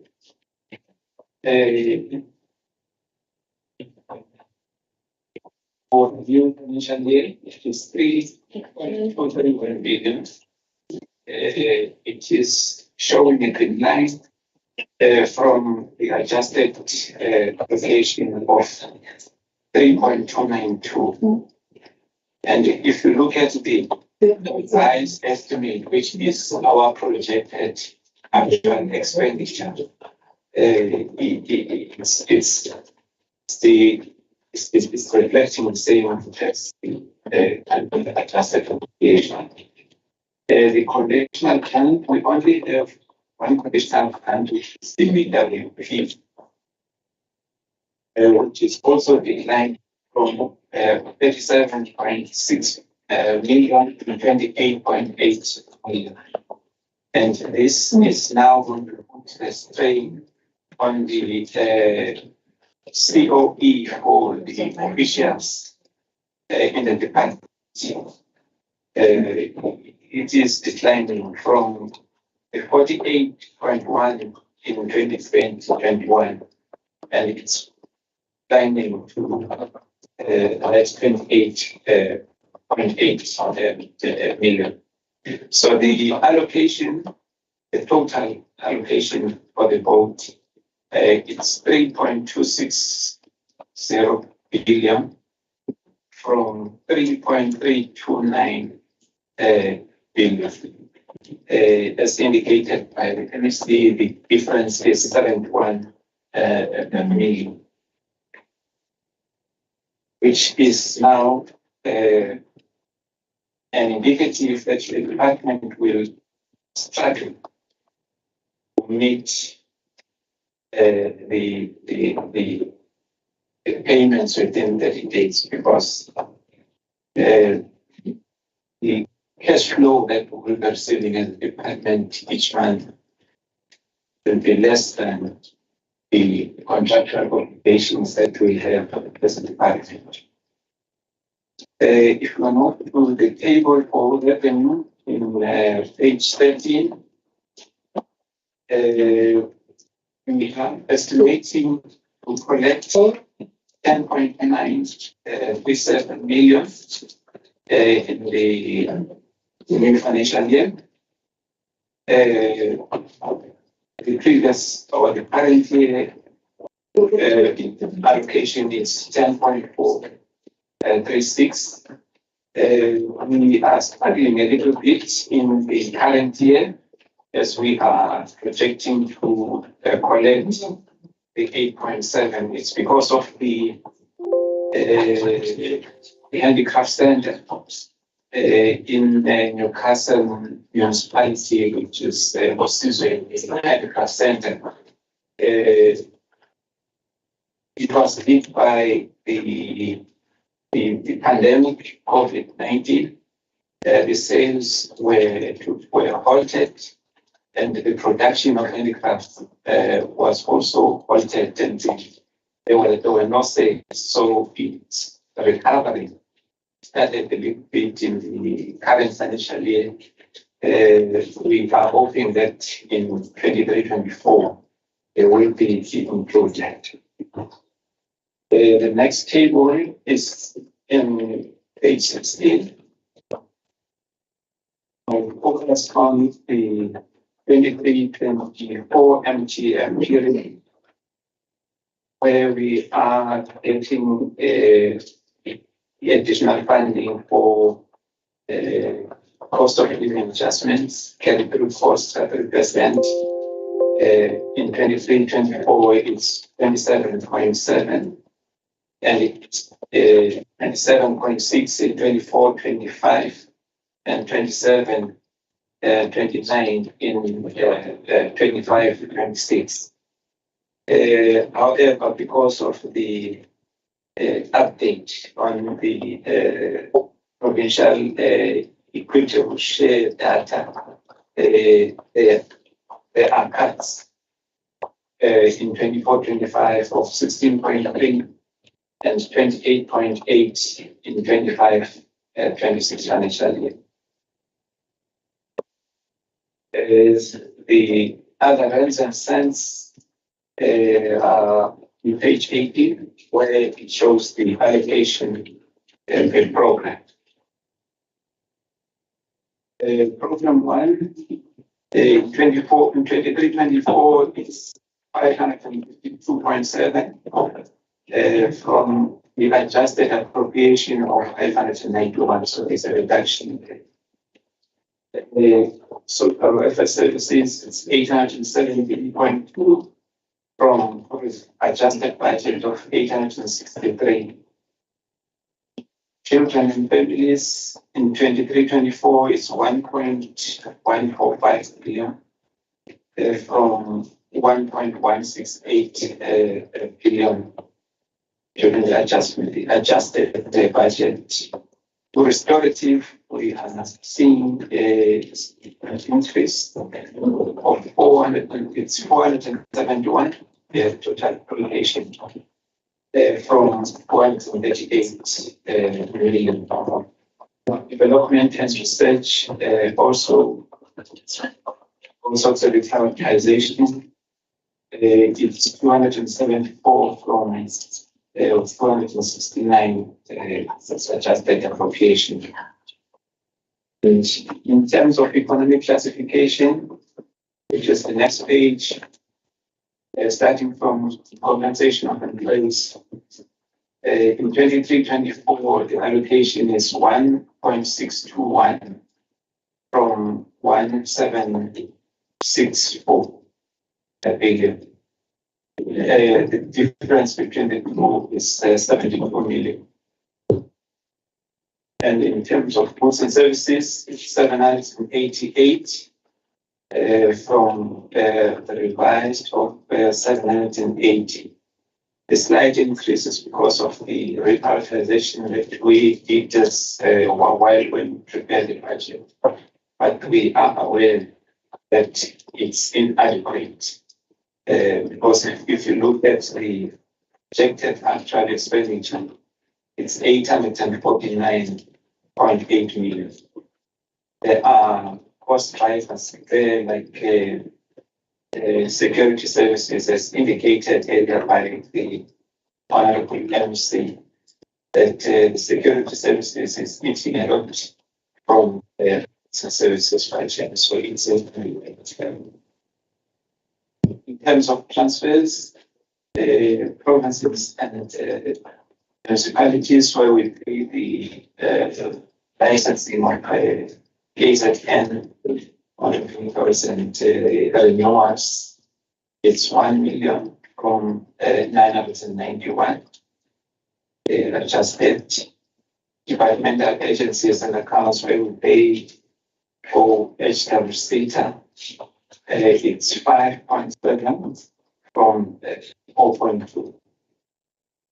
Non-profit institutions is showing an increase. It's 722.5 from an adjusted budget of 661 million. This is because we received additional funding during 23-24 22-23 GF it was enough for the NPOs that are funded by the households. It's 10.6 from and the buildings and other fixed structures and the payments for capital assets. It's 84.9 from 81.1 million. There also it's inadequate when we look at the infrastructure projects that the department has. But because of the cuts that were implemented, if you look at the expenditure for 2019-20, that's where we were ranging in terms of the allocation. It's 139, but so the budget cuts down to 80s. In terms of machinery and equipment, it's 25.9 from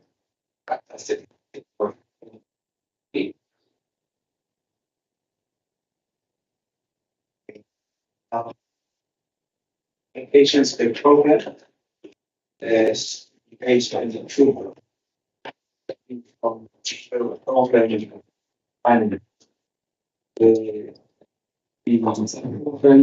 for the office of the MC is 18.2 from 20.6 million.